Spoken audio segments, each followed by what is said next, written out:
Yeah, thank you, Jānis. Liels paldies, Jāni, paldies, Inna.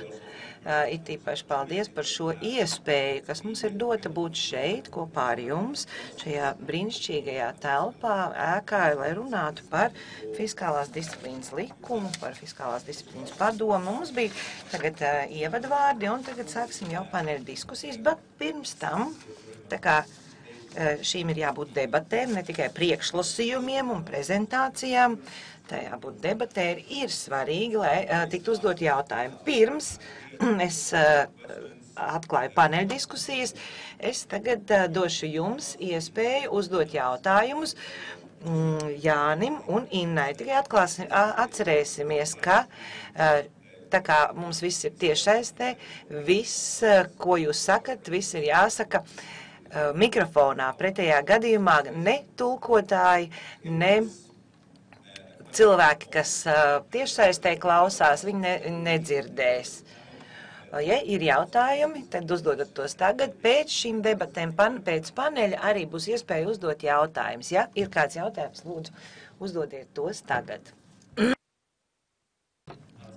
Es pieņemšu, ka jūsu klusēšana nozīmē jautājumi tiks uzdoti vēlāk. Tagad ļaujiet man teikt, ka lūkšu te savus paneļa diskusijas dalībniekus. Tātad es pats, Mortens Hansens, un es esmu arī fiskālās disciplīnas padomas biedrs, tāpēc mani izvēlēja šeit par diskusijas moderātoru. Mums ir arī citi paneļa diskusijas dalībnieki, izskatās ļoti interesanti. Īstenībā šī likuma izvērtēšana un ļoti interesanta diskusija, tai būtu tā jābūt, vai kaut kas jāmaina, vai šī fiskālās disciplīnas likums ir kaut palīdzējis, un ar nepacietību gaidu, ko pārējie diskusiju dalībnieki par to teiks. Gribu jūs aicināt šeit.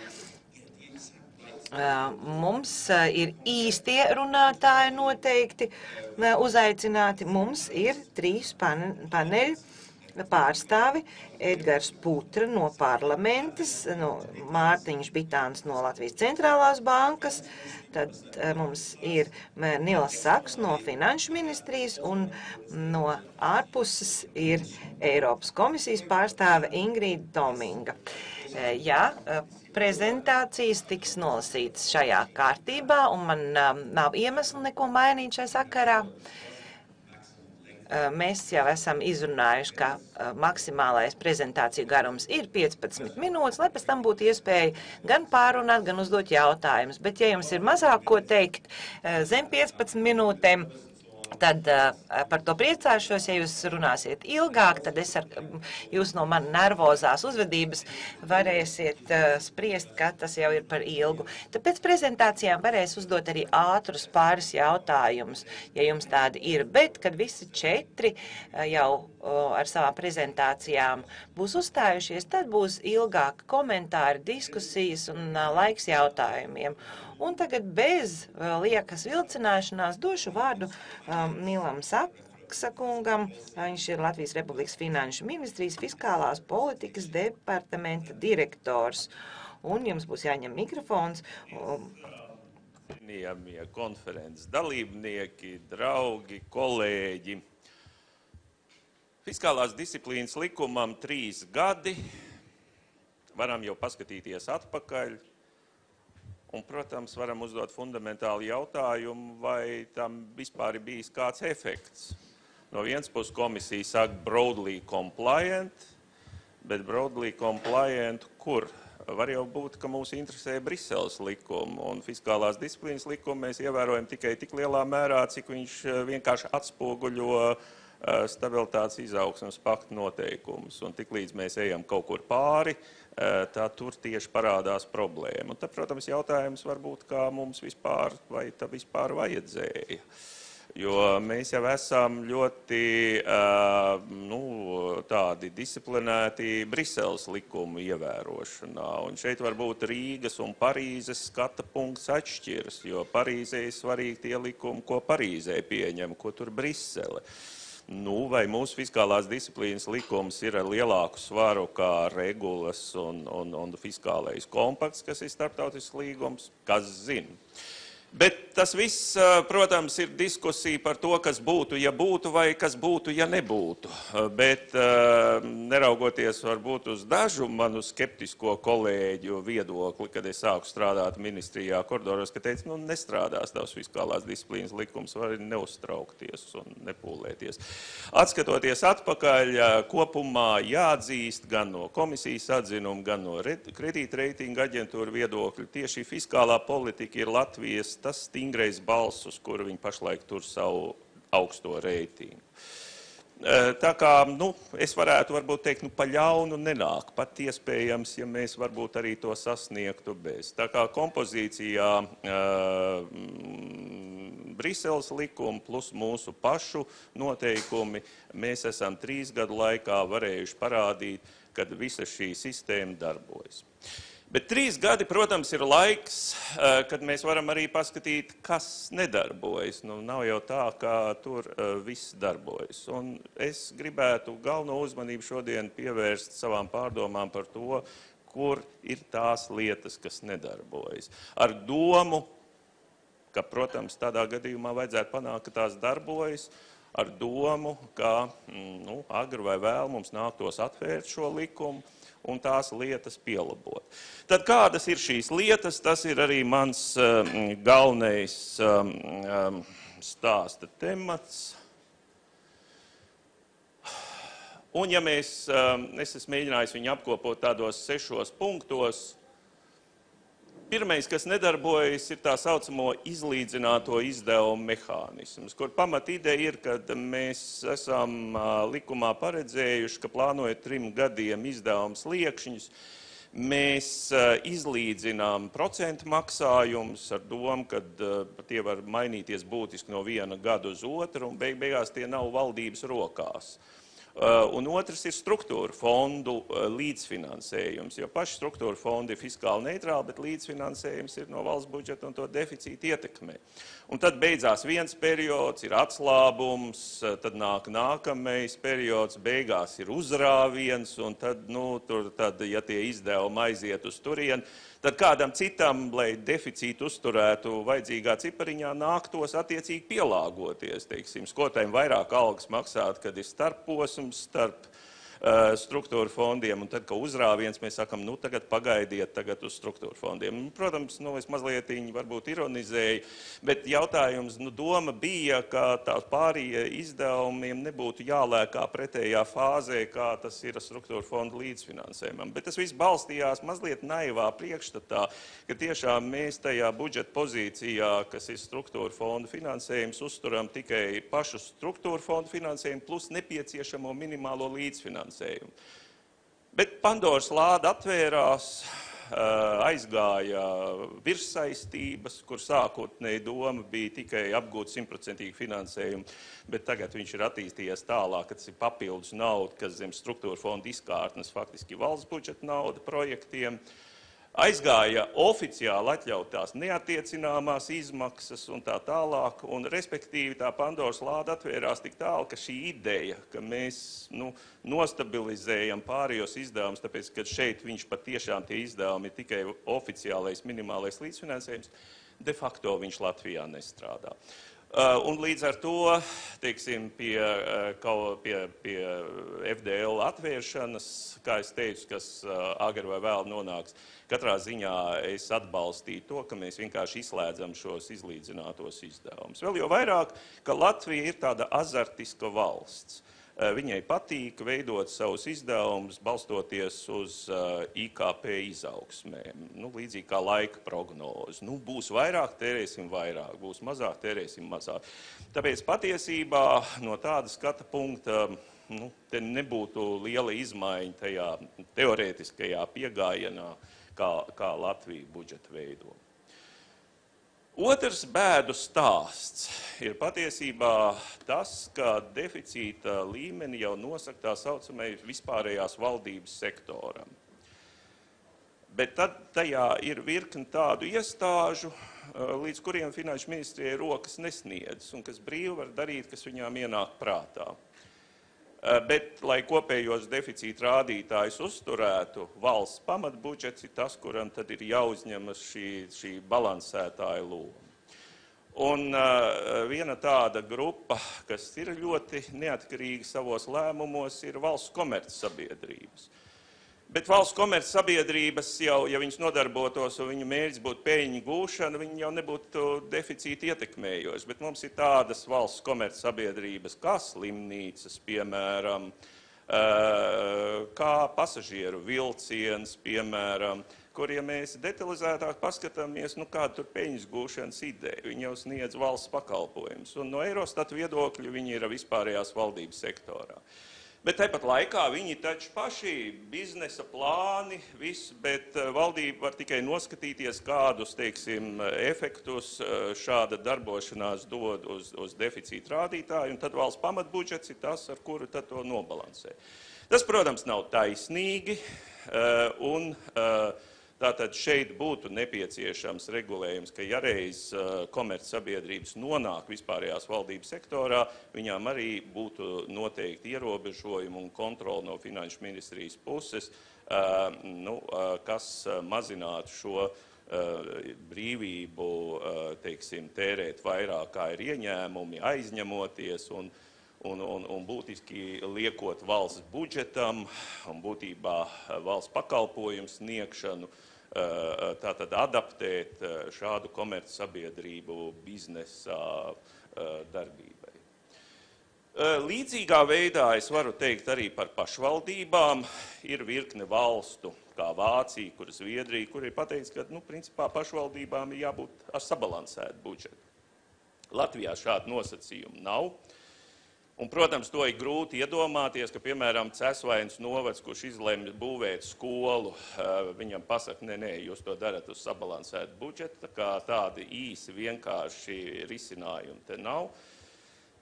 Daļēji iespējams tas ir jautājums par to, kad mēs šos izdevumus uzskaitām, jo pēc statistikas, ja mēs būvējam Cēsvainē skolu, tad tie izdevumi rodas tad, kad to skolu būvē. Es ar Zviedriem runāju, viņu pašu likumdošanā tie izdevumi nerodas, kad būvē skolu, bet viņi amortizējas 20-30 gadu garumā. Ja mēs šādu pieeju varētu attiecināt, mēs varētu teikt, jā, uz struktūra fondiem lūdzu ārpusē, bet vispār jāveido sabalansēts budžets. Tas, protams, es iedomājos, kādu pretestību no pašvaldībām radīs, bet šī problēma ir. Jo, protams, to visu var nedarīt, bet tad, kā es teicu, valsts pamatbudžets ir tas, kas būtībā visu šo slogu uzņemas. Un, ja mēs atceramies FDL 4. pantu, kurā ir principi uzskaitīti, tad solidaritātes princips starp dažādiem vispārējais valdības sektoriem nedarbojas. Tas noteikti nav. Ir viens valsts pamatbudžets, kas nosedz pārējo brīvību darīt, kā, teiksim, šīs iestādes uzskata par labāku. Jānis jau pieminēja, un es pilnīgi piekrītu viņam, jautājumu par fiskālajiem riskiem. Fiskālās disciplīnas likums ir viens varbūt no modernākiem mums pasaulē ar to, ka ir diezgan detalizēti izstrādāta ideja par fiskālajiem riskiem, kur pamat ideja ir, ka budžetā jau mēs varam saplānot dažādas lietas, bet vienmēr dzīvē būs neparedzēti gadījumi, ne tādā izpratnē kā plūdi vienā pašvaldībā, kuras nosedz ar līdzekļiem neparedzētiem gadījumiem, bet gan tādi, kur pēkšņi valsts ieņēmumu dienestā ēku pēkšņi izrādās publiskās privātās partnerības un iekrīt deficītā, ko ātrāk mēs nebijām domājuši, vai arī ar vislabākiem nodomiem varbūt veidots līgums Ķekavas apvedceļam, beigās varbūt izrādīsies tomēr nav tik labs līgums, un dažādi riski, nebūsim naivi, mums nākotnē būs, viņi nebeigsies ar Liepājas metalurgiem un Air Baltica glābšanu, un te ir jautājums par to, vai veidojot budžetu mēs varam objektīvi izmērīt, kādi šie riski būs. Un jāsaka, no vienas puses mēs lepojamies, ka mums šis likums ir moderns, bet būtībā viņš, tā teikt, efektīvi noklāja vismazāk būtībā fiskāli nozīmīgās lietas. Statistiķi ļoti labi var izrēķināt studējošo kredītu zaudēšanu, jo ir daudz līdzīgi gadījumi, apmēram zina, cik maksā, un tur var izrēķināt gan iestāšanās varbūtību, gan risku un smuki, bet lielās zivis šādā veidā kvantificēt šos fiskālos riskus nevar. Bet modernā pasaules tendence ir, ka pēc iespējas to mēģina darīt. Šajos 3 gados mums ir uztaisīts skaisti uz papīra tas, bet jāatzīst, ka kā šos te lielos fiskāli nozīmīgos notikumus ietvert fiskālo risku deklarācijā, tas īsti skaidrs nav, un šeit ir nepieciešama uzlabojuma. Tiesa gan šie uzlabojumi būtu nepieciešami tad, ja mēs veidot fiskālās nodrošinājuma rezervi, jo visa šīs darbības pamatā tad ir pateikt, ka mēs novērtējam riskus, un tad mēs izveidojam noteiktu starpības starp vidēja termiņa ietvaru likumu un budžeta likumu, tur deficītu mazāku, lai tad, kad šie riski iestājas, tomēr deficīts nepārsniegtu mērķi. Bet mēs jau redzam, cik politiski grūti ir šo fiskālo riska rezervi veidot, un ja process attīstīsies tai virzienā, ka viņi neveido, tad patiesībā zūda nozīme, tad baigi tur attīstīt un veidot fiskālo risku deklarācijas un vērtēt un tā tālāk, jo to jau visu var izdarīt, bet jautājums, kad, kāda tam ir efekts. Bet loģiski FDL ideja ir, ka tas ir saistīts ar fiskālās nodrošinājuma rezervi, kur 0,1 ir tikai pats minimums, bet viņam faktiski vajag atspoguļot tos reālos riskus, kas valstī var iestāties. Protams, cits jautājums ir arī, cik atklāti, pat ja to izrēķina, vai mēs iesim un teiksim, zināt, tas projekts ar varbūtību tur 70% izrādīsies nav tāds, kā līgumā uzrakstīts. Ja? Un ja mēs kaut ko tādu mēģināsim par banku stabilitāti runāt, tad mēs zinām, kas ar banku notiks. Tā kā tur vēl ir jautājums arī, cik atklāti šos jautājumus var izvirzīt, bet tas jau vairāk ir tehnisks jautājums, bet uzskaitīt finanšu ministrijai noteikti tas būtu vajadzīgs, ja to varētu izdarīt. Tad arī Jānis zināmā mērā pieminēja, kaut gan es negribētu piekrist, ja mēs runājam tehniski, kad mēs pārkāpjam fiskālās disciplīnas likumu ar to, ka mēs atļāvāmies veselības atkāpi. Mēs varam šeit pastrīdēties, bet es tiešām tam nepiekrītu, jo mēs veidojam vidēja termiņa ietvaru likumu pēc stingrākiem kritērijiem, kurus nosaka vai nu fiskālās disciplīnas likums vai stabilitātes izaugsmes pakts. Un attiecībā uz nākamo gadu stingrāks izrādījās stabilitātes izaugsmes pakts. Tā kā, ja no tā viedokļa mēs varam par 0,1 atkāpties, tas nenozīmē, ka mēs atkāpjamies no FDL mērķa. Bet jebkurā gadījumā, teiksim, pašlaik šīs atkāpes, pat ja viņas būtu no FDL, viņas tiek interpretētas caur pārejas noteikumiem, kas, protams, ir zināmā mērā tāds pastarpināts efekts. Bet skaidrs, ka stabilitātes izaugsmes pakts attīstas un visi jaunie elastības instrumenti tur agrāk nebija, kad FDL veidoja, tagad tie ir. Un, protams, ka FDL neko tādu neparedz. Un, ja mēs gribam izmantot šīs iespējas, tad vismaz specifiskos gadījumos, kur tas jau sasniedz FDL kritiskās robežas, ja mums likuma normā tas nav skaidrā atrunāts, tad patiešām mēs nonāktu pie problēmas. Kas varētu notikt 18. vai 19. gadā, bet 17. gadā šis reālā situācija jebkurā gadījumā neiestājas. Tā kā atverot FDL, katrā ziņā es būtu par to, ka mēs iekļaujam tos jaunos principus, kas stabilitātes izaugsmes paktā ir. Protams, ir otrs filozofisks jautājums, kas iet pāri FDL, vai vajag. Un ja mēs ejam uz Igaunijas ceļu, tad mēs daudz ko varam novienkāršot, ja mēs izvirzām striktākus noteikumus, teiksim, par sabalansēta budžeta ideju kā tādu. Lūk. Un visbeidzot, un es gribētu teikt, tas ir pats svarīgākais, ir jautājums par to, kad viena būtiska likuma norma ir izslēgta vai guļ letarģiskajā miegā. Proti viņa tur ir, bet viņa ir tas cipariņš ir nolikts tādā līmenī, ka viņa nekad faktiski nedarbojas. Un tas ir jautājums par izdevumu griestiem. Jo FDL viens no centrālajām idejām ir, ka mēs ne tikai katru gadu pētām IKP prognozes un sasniedzam maksimāli atļautos līmeņus un ar tā teikt, aizturot elpu gaidām jūniju, kad makroprognozes mums parādīs, cik liela ir fiskālā telpa, teiksim, 17. gadam. Koncepcija bija daudz savādāka. Koncepcija bija par to, ka izdevuma līmeni 17. gadā mēs jau nosakām 15. gadā. Un neatkarīgi no makroekonomiskām prognozēm mēs to nemainām. Respektīvi, ideja, ja es tā varētu teikt, ir par vidēja termiņa budžeta plānošanu, kas ir diezgan, teiksim, tāds pamatprincips Zviedrijas pieejā. Tad mēs nosakam izdevumu griestus 3 gadiem un nemēģinām pēc makroprognozēm tās mainīt.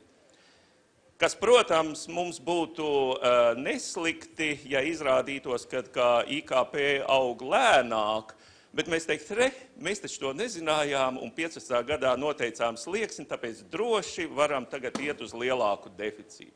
Problēma nav tajā, problēma ir pretējā efektā. Ka jūnijā makro prognozes parādīja, Latvijā aug IKP straujāk nekā mēs bijām domājuši 15. gadā. Un politiski Latvijas kultūrā nav iespējams šai gadījumā pateikt, nē, tas nekas, kā aug straujāk, tas nekas, kad ministrs stāv ar izdevumiem, bet, zināt, 15. gadā mēs nofiksējām, tāpēc jums vajag viņus ievērot. Un tā kā mēs nespējam šo simetriju ievērot, tad faktiski šis regulējums guļ letarģiskajā miegā. Un letarģiskā miegā viņš gulēs tik ilgi, kamēr politiski nebūs pieprasījums reālai vidēja termiņa budžeta plānošanai, kur nozara ministra varētu teikt, labi, es esmu gatavs atteikties no papildus izdevumu prasībām, ja IKP aug labāk, bet es gribu stabilitāti un skaidrību uz 3 gadiem uz priekšu. Latvija ir azartiska valsts un līdzīgi kā laika prognozēs, tā arī uz makroprognozēm aizturot elpu tiek gaidīts jaunākās prognozes un cik tad liela ir fiskālā telpa. Tas mūs apmierina, tas apmierina arī stabilitātes izaugsmes pakta noteikumus, bet tā faktiski ir izšķiršanās, un es domāju, kaut kādā brīdī par to noteikti diskusija būs, jo modernā fiskālā politika pasaulē tomēr tā kā aicina veidot stabilu fiskālo politiku, domājot par vidēju termiņu. Mēs to vēlamies darīt nodokļu jomā, bet izdevumu jomā mēs gribam spēlēt ruleti. Lūk, tā kā šīs ir tās 6 lietas, kuras, domājot uz priekšdienām, būtu, manuprāt, tās, kurām būtu jāpievērš uzmanību, un es ceru, ka fiskālās disciplīnas padome ar savu resursu arī palīdzēs ar savu domu šajos jautājumos. Tas man būs viss.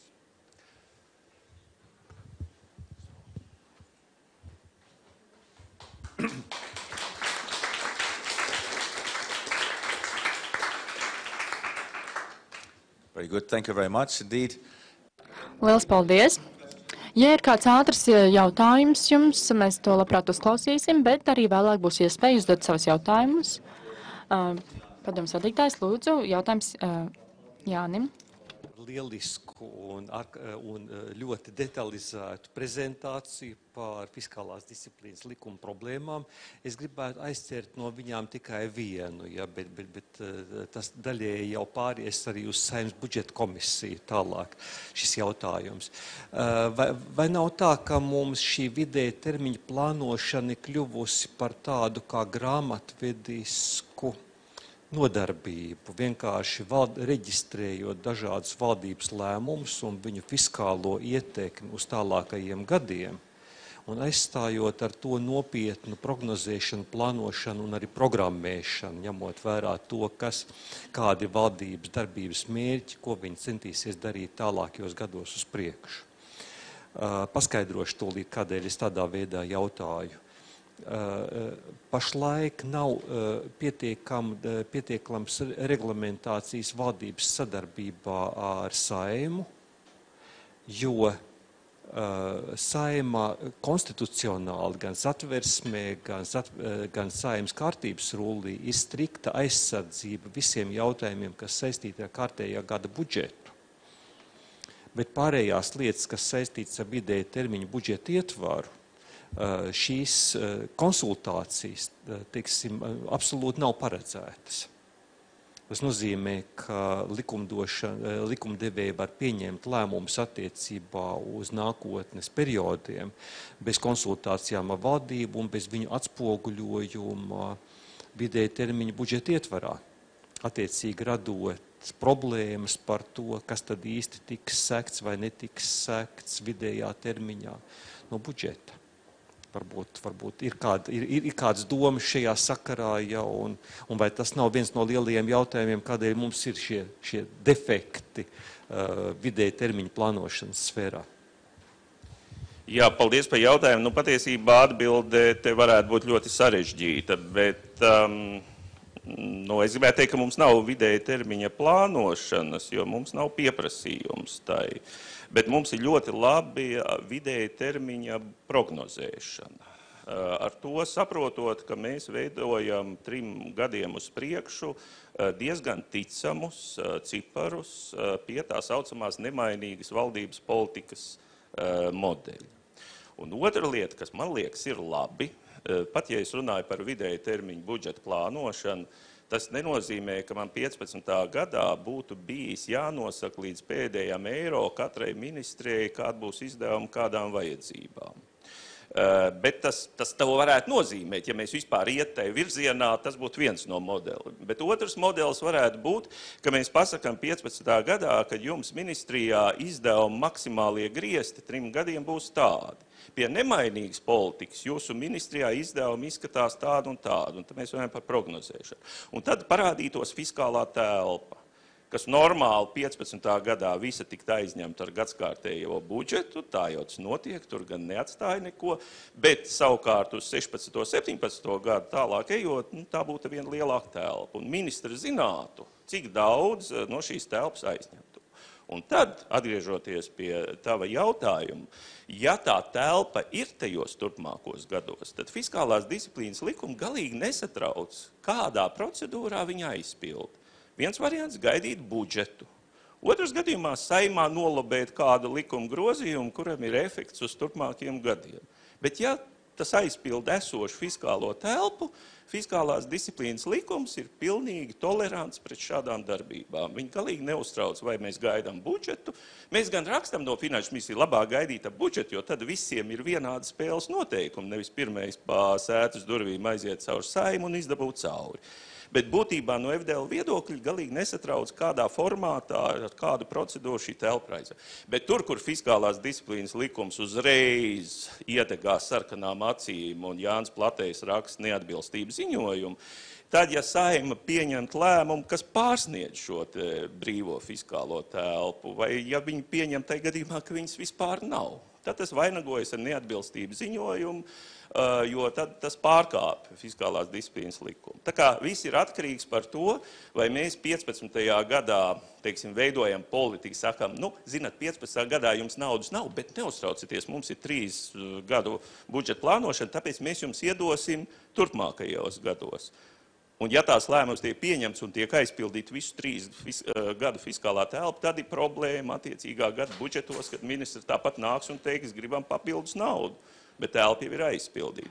Tā kā no tāda viedokļa, un tas bija viens tāds gadījums pašā sākumā, ka FDL strādāja, kad tas princips it kā gāja tajā virzienā. Tagad Finanšu ministrija ļoti strikt skatās, kad aizpildām fiskālo telpu 1. gadam. Viņam ir kaut kāds bāzes efekts uz turpmākiem gadiem, bet tikai par to arī aizpildam, jo atstājam tomēr neaizpildīto telpu, labi saprotot, ka būs nākamo gadu budžetu un būs spiedienu un prasīs, kur ir papildus līdzekļi. Tā kā, vienkārši tā atbilde nebija, bet ja telpa ir, tad lūdzu, vienalga kādā variantā viņi to var pildīt.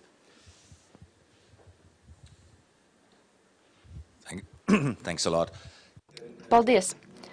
Dosimies tālāk. Un nākamā runātāja ir no Eiropas komisijas, Ingrīda Tominga, kas pārstāv ekonomikas un finanšu ģenerāla direktorātu. Viņa Latvijā ir bijusi jau vairākas reizes, viņa daudz zina par mūsu ekonomiku, un labprāt uzklausīsim jūsu prezentāciju. Paldies! Man ir patīkami atgriezties Rīgā, tas ir vienmēr ļoti jauki viesoties šeit, un es runāšu par fiskāliem ietvariem un budžeta ietvariem un to, kā Latvijas fiskālās disciplīnas likums izskatās salīdzinājumā ar citām valstīm. Kā jau minēts, ir diezgan grūti izskaidrot, ko nozīmē fiskāls. Un, ja ir jāizskaidro, ko nozīmē fiskālais ietvars, tas ir ārkārtīgi grūti.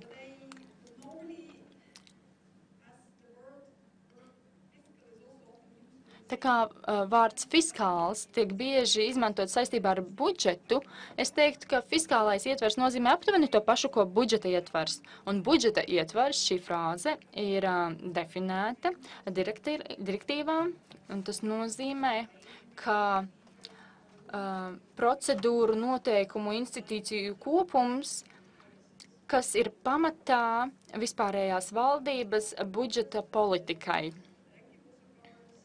Un tā saistās arī ar grāmatvedību un statistiku, ar prognozēm, skaitliskajiem fiskālajiem normām, budžeta procedūrām, to starp arī vidēja termiņa plānošanu. Tad to, kā tiek nodrošināts tas, lai dažādas valdības nozares nesāktu pārāk sīvi cīnīties savā starpā, kā arī dažādi koordinācijas pasākumi un neatkarīgas fiskālās institūcijas. Un paraugoties uz Eiropas Savienības perspektīvi, tad mēs redzam, ka pirms krīzes netika pieņemti nekādi īpaši tiesību akti šajā jomā. Nav tā, ka atskatoties uz konverģences programmām mēs to neredzētu. Vienmēr ir bijis kāda jautājumi, kas saistīti ar publiskajām finansēm. Tomēr nebija nekādu juridisku prasību. Un juridiskās prasības pēc krīzes attīstījās ļoti strauji. Un pirmā un tāda pamatlieta šajā jomā ir direktīva par budžeta ietvariem. Tātad tā ir viena no svarīgākajām direktīvām, kas tika pieņemta 2011. gadā. Pēc tam nāca 2012. gada starpvaldību līgums, kas ir nedaudz citādāks. Tātad šo līgumu mēs pazīstam kā fiskālais kompaktlīgums. Un tam vēl nav pievienojušās Dānija, Rumānija un Bulgārija. Un 2013. gadā tika pieņemts īpašs līgums, divas regulas Eirozonas valstīm par pastiprinātu fiskālo politikas uzraudzību Eirozonā. Un nākamajā slaidā ir grūti saskatīt, bet es centīšos izskaidrot, kā šīs trīs lietas ir savstarpēji saistītas. Tātad direktīvās ir noteiktas pamatprasības, tātad runājot par skaitliskajām fiskālajām normām. Tās atbalsta un veicina atbilstību Eiropas Savienības tiesību normām attiecībā uz valsts parādu un budžeta deficītu. Tātad, kā tiek ievērotas šīs pamatprasības. Un paraugoties uz fiskālu kompaktu līgumu, tajā ir noteikts, ka tā dalību valstīm būtu jāizstrādā strukturētas bilances normas, un tās nedrīkst pārsniegt 0,5%, un tām valstīm, kam ir zemi riski. Un abas regulas, šīs divas regulas, kas pieņemtas 2013. gadā, norāda, ka valstīm jāizveido neatkarīgas fiskālās institūcijas. Paraugoties uz skaitliskajām fiskālajām normām, Eiropas komisijas ģenerāldirektorāts, kas darbojas ar ekonomikas un finanšu jautājumiem, ir pieņēmis skaitliskās fiskālās normas. Un, kā mēs redzam, pēdējos gados strauji aug šīs normas. 2014. gadā jau bija 113.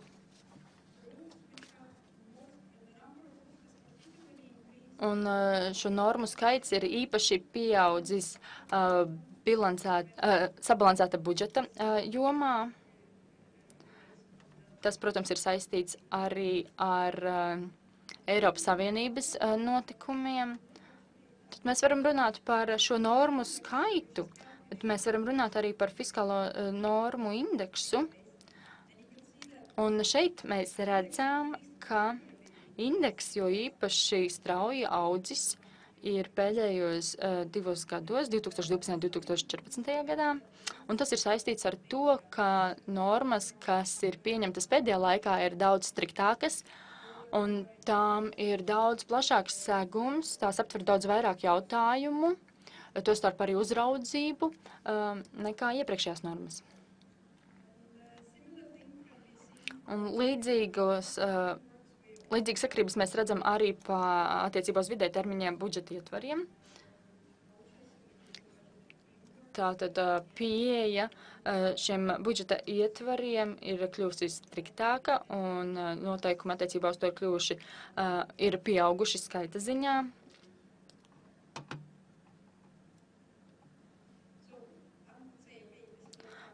Protams, mēs varētu teikt, ka tas viss ir ļoti labi un lieliski, bet kādēļ mēs to darām? Kādēļ mēs izdomājam jaunas noteikumus, jaunas normas? Un ko gan tās mums dod? Tātad pirmkārt, kas ir ļoti svarīgi runājot par fiskālajām normām un budžeta ietvariem, tās uzlabo budžeta plānošanas paredzamību, kas jau šodien vairākas reizes ir minēts, un tās ierobežo valdības iespējas nolemt kaut ko pēkšņi, tērēt naudu kaut kur pēkšņi, kādam vienai lietai, vienam jautājumiem. Tātad tiek organizēta procedūra, kā valdība var lemt par ieņēmumu tērēšanu un pielietošanu. Vēl krīzes laikā kļuva redzams, un mēs sapratām, ka ir nepieciešams noteikt pamatu ilgtspējīgai un izturīgai budžeta politikai. Tātad tā ietver labu grāmatvedības praksi, piesardzīgas prognozes un neatkarīgu fiskālās politikas novērtējumu. Tas nozīmē neatkarīgu arī no komisijas šo novērtējumu. Protams, jāatzīst arī, ka ilgspējīgas politikas veicināšanai ir fiskālo ietvaru viens no pamatnosacījumiem. Mums ir jāspēj palūkoties ārpus šodienas interesēm, pāri šodienas interesēm. Tas, kā tika sarakstīts Māstriktas līgums, bija lielā mērā saistīts ar to, ka mums prātā bija nākotnes notikumi, iespējamie deficīti, iespējamas krīzes. Tātad mums to vajadzēja izteikt tādā saistībā ar ietaupījumiem, ar aizņemšanos. Tas ir saistīts arī ar to, ka tas lielā mērā bija paredzēts, lai izvairītos no parāda veidošanas pirmajā vietā, kas, manuprāt, izdevās visai labi. Un visbeidzot, bet nemazāk svarīgi, ir ļoti svarīgi, ka valsts pārvaldītu visas šīs lietas. Uzticama un stabila fiskālā politika ir katras valsts pamatā. Tā veicina nākamo paudžu dzīvi, tā nodrošina labu dzīvi arī nākamajām paudzēm. Tā nav jāizsno tikai tādēļ, ka Brisele tā teica.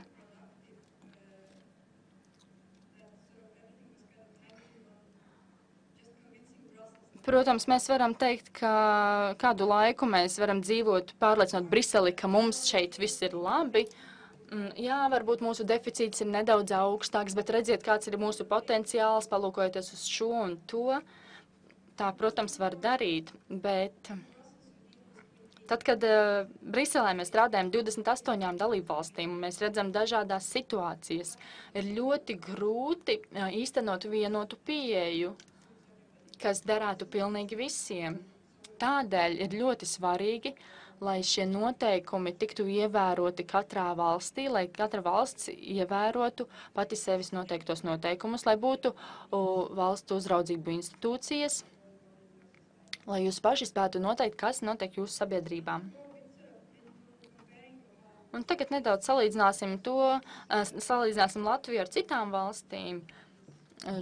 Šie dati ir ņemti no fiskālo normu datubāzes.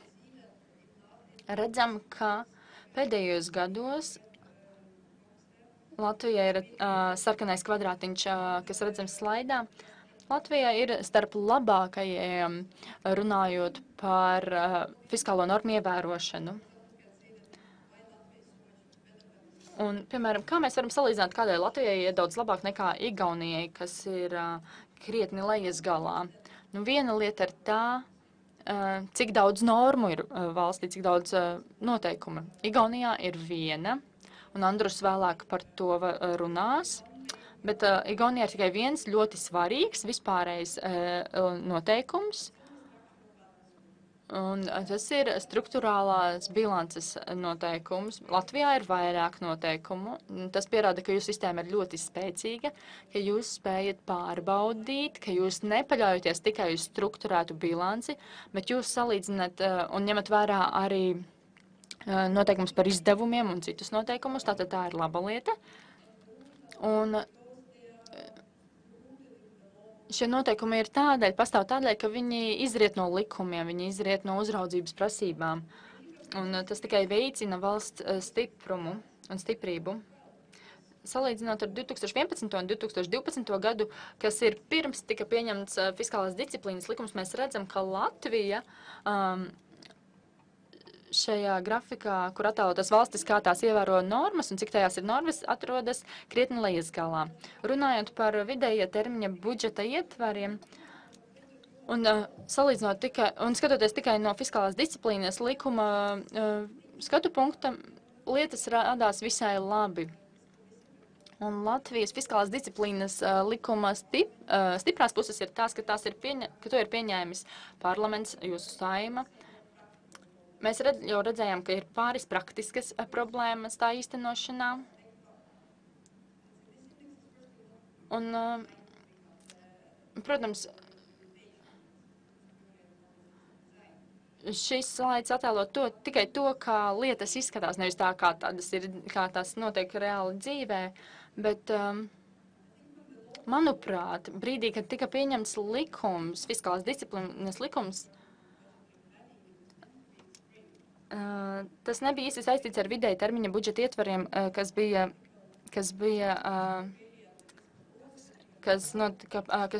tika pieņemts pavasarī. Tad, proti, pavasarī mēs nosakām vidēja termiņa budžeta ietvaru, un rudenī mēs to mēģinam iestrādāt budžetā. Protams, bija pārējas noteikums, un kad šis pārējas noteikuma termiņš pagāja, tika pieņemts cits pārējas noteikums, un, manuprāt, šī ikgadējā budžeta un vidēja termiņa budžeta ietvara nesavienošana ir pārcelta līdz 2020. gadam, kas, protams, ir žēl, jo neizbēgami šīs mājas darbs būs jādara, un, diemžēl, tas būs jādara ikgadējā budžetā. Nākamajā slaidā mēs redzam, ka situācija Latvijā bija pirms fiskālās disciplīnas likuma pieņemšanas, un mēs redzam, ka Latvija atkal atrodas grafika lejas galā. Tad, ko mēs no tā visa varam secināt? Protams, paraugoties uz indikatoriem un komisijas novērtējumu, mēs redzam, ka pateicoties fiskālās disciplīnas likumam, Latvijai ir stingri fiskālie noteikumi un spēcīga fiskālā politika. Fiskālās disciplīnas padome darbojas pilnā sparā, un kā jau Inna Steinbuka minēja,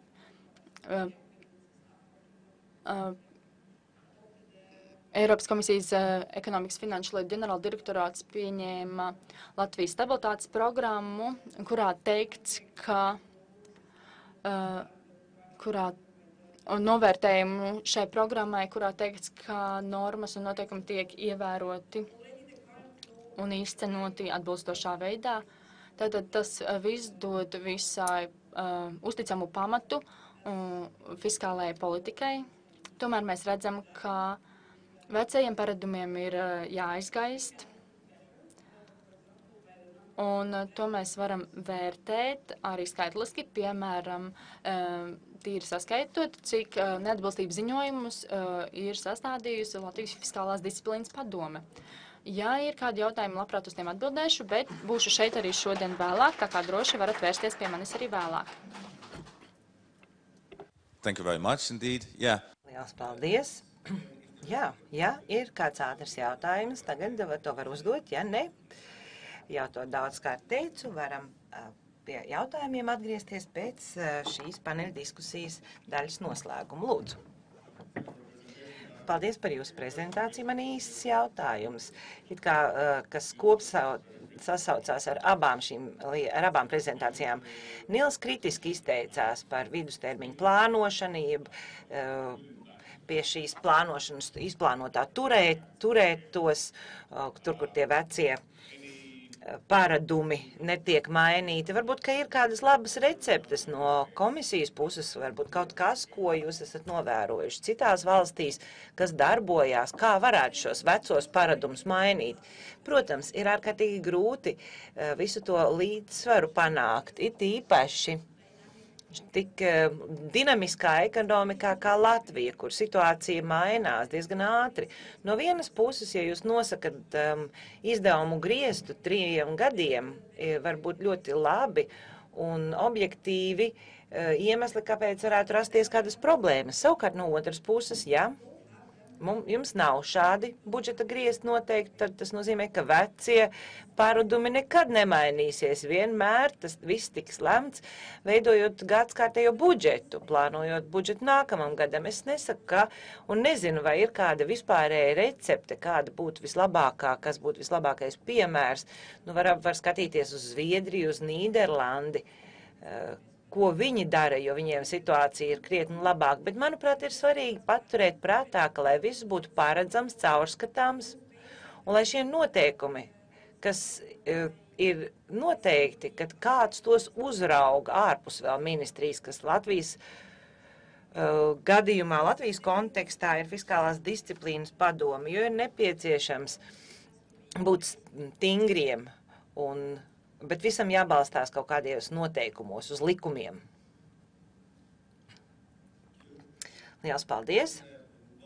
Tad turpināsim, dodoties uz parlamentu, un šeit ir Edgars Putrukungs. Viņš runās parlamenta vārdā, varbūt tā jocīgi izklausāt, bet viņš runās kā Latvijas Republikas Saeimas budžeta un finanšu nodaļas komisijas pārstāvs Latvijas Republikas finanšu ministrijas parlamentārais sekretārs. Jā, tāds duāls sajūta ir no vienas puses es pārstāvu parlamentu, Saeimas budžeta komisiju, no otras puses arī izpildvaru finanšu ministrijas parlamentārais sekretārs esmu. Tāpēc, bet runājot tieši par parlamentu pusi, kas arī ir man šīs dienas tēma, ikdienā budžeta komisijā strādājot un pieņemot Saeimā lēmumus, katrā sēdē, katrā komisijas sēdē vai katrā Saeimas parlamentārā sēdē nāks pieņemt gan ekonomisks, gan fiskāls lēmums, kas ietekmēs arī turpmāk, teiksim, Latvijas izaugsmi un attīstību. Tāpēc, pieņemot šo lēmumu, katram deputātam, protams, ir nepieciešams šajā konkrētajā lēmumā iedziļināties, saprast to fiskālo ietekmi, kāda viņa ir. Bieži vien mēs redzam to, ka šo rezultātu mums parāda finanšu ministrija. Tomēr ir svarīgi arī saprast to, ka nevienmēr, ja tas ir deputāts vienalga vai no pozīcijas vai no opozīcijas, viņam ir jāredz skats no malas, un skatu no malas šī gadījumā mums sniedz fiskālā disciplīnas padomu. Šie 3 gadi, kas ir strādāti, es domāju, ka nav strādāti velti, un šie rezultāti priecē arī iepriekšējā runātāja teiktais, ka Latvija kādā konkrētā rādītājā pārspēja to pašu Igauniju, jo bieži vien mums patīk salīdzināt ar Igauniju, Latviju, un tas priecē, protams. Protams, cits stāsts ir par ārējo parādu, kur Igauni, diemžēl, mums stipri ir priekšā. Tad, protams, lai parlaments varētu efektīvi pildīt savas funkcijas, kā jau teicu, viņiem ir jāsaprot, ko viņi pieņem. Un šī gadījumā nevienmēr ir vajadzīgs paļauties uz izpildvaras teikto. Un svarīgi ir bieži vien, kad šo viedokli jā vai nē, vai tas ir fiskāli ietilpīgi, vai varbūt tiešām tas lēmums ir sāpīgs vai nē, to bieži vien mums arī nodrošina fiskālā disciplīnas padoma. Un arī finanšu ministrijai tas ir tāds atspējs no malas, skats no malas, kurā mēs skaidri un gaiši varam saprast, kā tad par šo lietu konkrēto domā fiskālā disciplīnas padoma. Bet tomēr fiskālās disciplīnas padomas nav jau nekas jauns pasaulē. Kā redzams šeit piemēros, tad Austrālijā, Kanādā, Korejā vai Amerikā šīs padomas ir izveidotas jau iepriekš. Mēs viņus saucam par pirmās paudzes fiskālās disciplīnas padomēm, un šīs funkcijas ir diezgan plašas. Un, ja mēs skatāmies tālāk uz Latviju, tad salīdzinoši mēs esam 3 gadu nostrādāti, jā. Mēs esam pārņēmuši faktiski minimālās regulas prasības, un šis loks vēl ir salīdzinoši šaurs. Tāpēc, ja mēs skatāmies uz fiskālo disciplīnas padomu, tad faktiski viņiem konceptuāli tad nākamais solis, pirmie 3 gadi ir nostrādāti, pirmie soļi ir spērti. Protams, viņiem ir visas tiesības, es teiktu, bet ir jāuzdrošinās un jāspēr nākošie soļi, lai paplašinātu šo mandātu un attīstīsies par pirmās paudzes fiskālo disciplīnas padomu, kur jau mēs varētu runāt tiešām, ka fiskālā disciplīnas padome analizē budžetu, visas jaunās politikas iniciatīvas vai izmaiņas likumdošanā jau sniedzot konkrētus norādījumus par ietekmu uz budžetu, par ietekmu uz tautsaimniecību nākotnē. Nu, fiskālā disciplīna šī gadījumā mūsu likumdošana nosaka to, ka padoma apstiprina Saeimu, un tāpēc arī izvēloties šos locekļus, mēs tomēr vērtējam viņus budžeta komisijā, ar katru individuāli izrunājam to nākotnes vīziju, un pirms apstiprina tiešām pārliecinamies par to, ka šis konkrētais cilvēks strādās un strādās ne tikai Saeimas, bet arī visas Latvijas un tautsaimniecības vārdā. Un mēs no viņas sagaidām to, ka viņš varētu mums sniegt savu redzējumu un savu atzinumu par konkrētām iniciatīvām nākotnē. Tāpēc es domāju, ka ir laiks arī iespējams šo mandātu arī papildināt un paplašināt to redzējumu par to. Tas arī īsumā no manas puses viss. Paldies!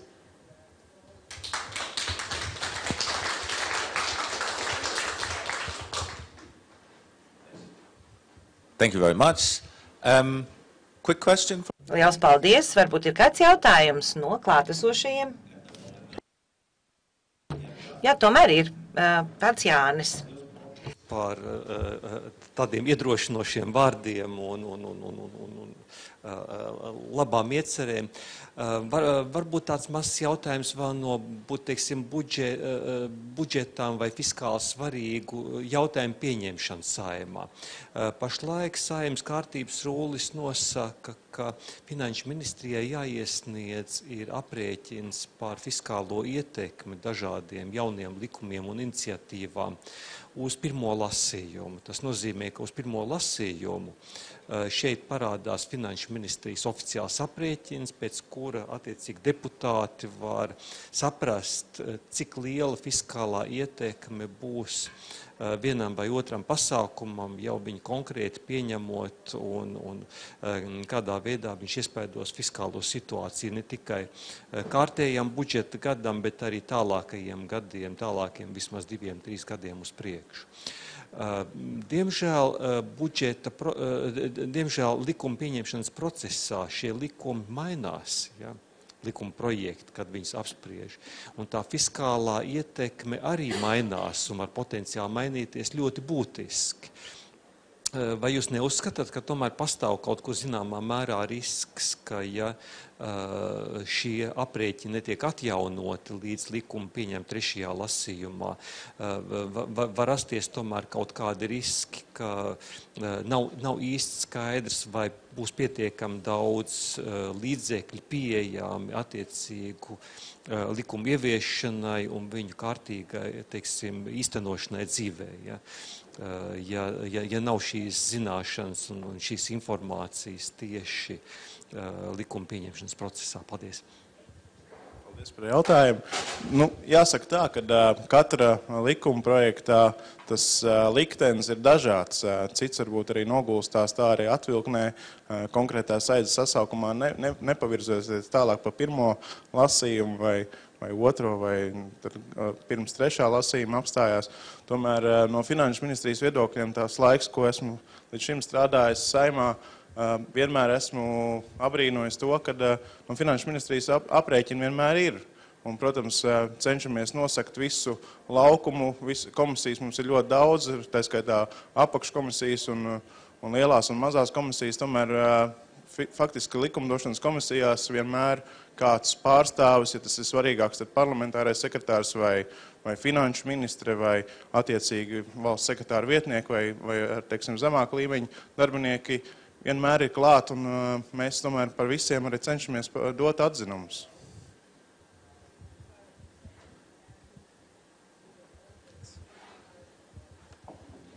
We have one more presentation, and that comes from, needless to say, the fourth sort of major stakeholder here, Un tagad došu vārdu trešajam galvenajam. Mums ir parlaments, mums ir padome, mums tagad ir arī centrālā banka. Centrālā banka, kurai arī ir kas sakāms. Tāpēc došu vārdu ar prieku Latvijas Bankas monetārās politikas pārvaldes vadītāja vietniekam Mārtiņam Bitārkungam. Klātesošiem arī gribētu izteikt pateicību organizatoriem par to, ka ļauj man runāt pēdējiem. Tādā veidā es jau varēšu reaģēt uz lietām, kas ir iepriekš teiktas, un pakāpeniski jau mēs ieiesim, cerams, debašu posmā, ne tikai prezentāciju jomā. Tātad faktiski tas galvenais jautājums, ko tad es domāju atbildēt savās 15 minūtēs, vai šis fiskālās disciplīnas likums un fiskālās padomas izveida, vai tas tiešām ir atstājis būtisku ietekmi šobrīd uz fiskālās politikas veidošanu Latvijā. Atbildē droši vien būs jāpagaida nedaudz līdz prezentācijas beigām, bet skatoties, kā tad ir attīstījušies galvenie fiskālās situācijas rādītāji pēdējos gados pirms un pēc šī fiskālās disciplīnas ieviešanas, tad faktiski šobrīd, ja mēs tā skatāmies, tādu lielu fundamentālu izmaiņu šobrīd mēs neredzam īstenībā.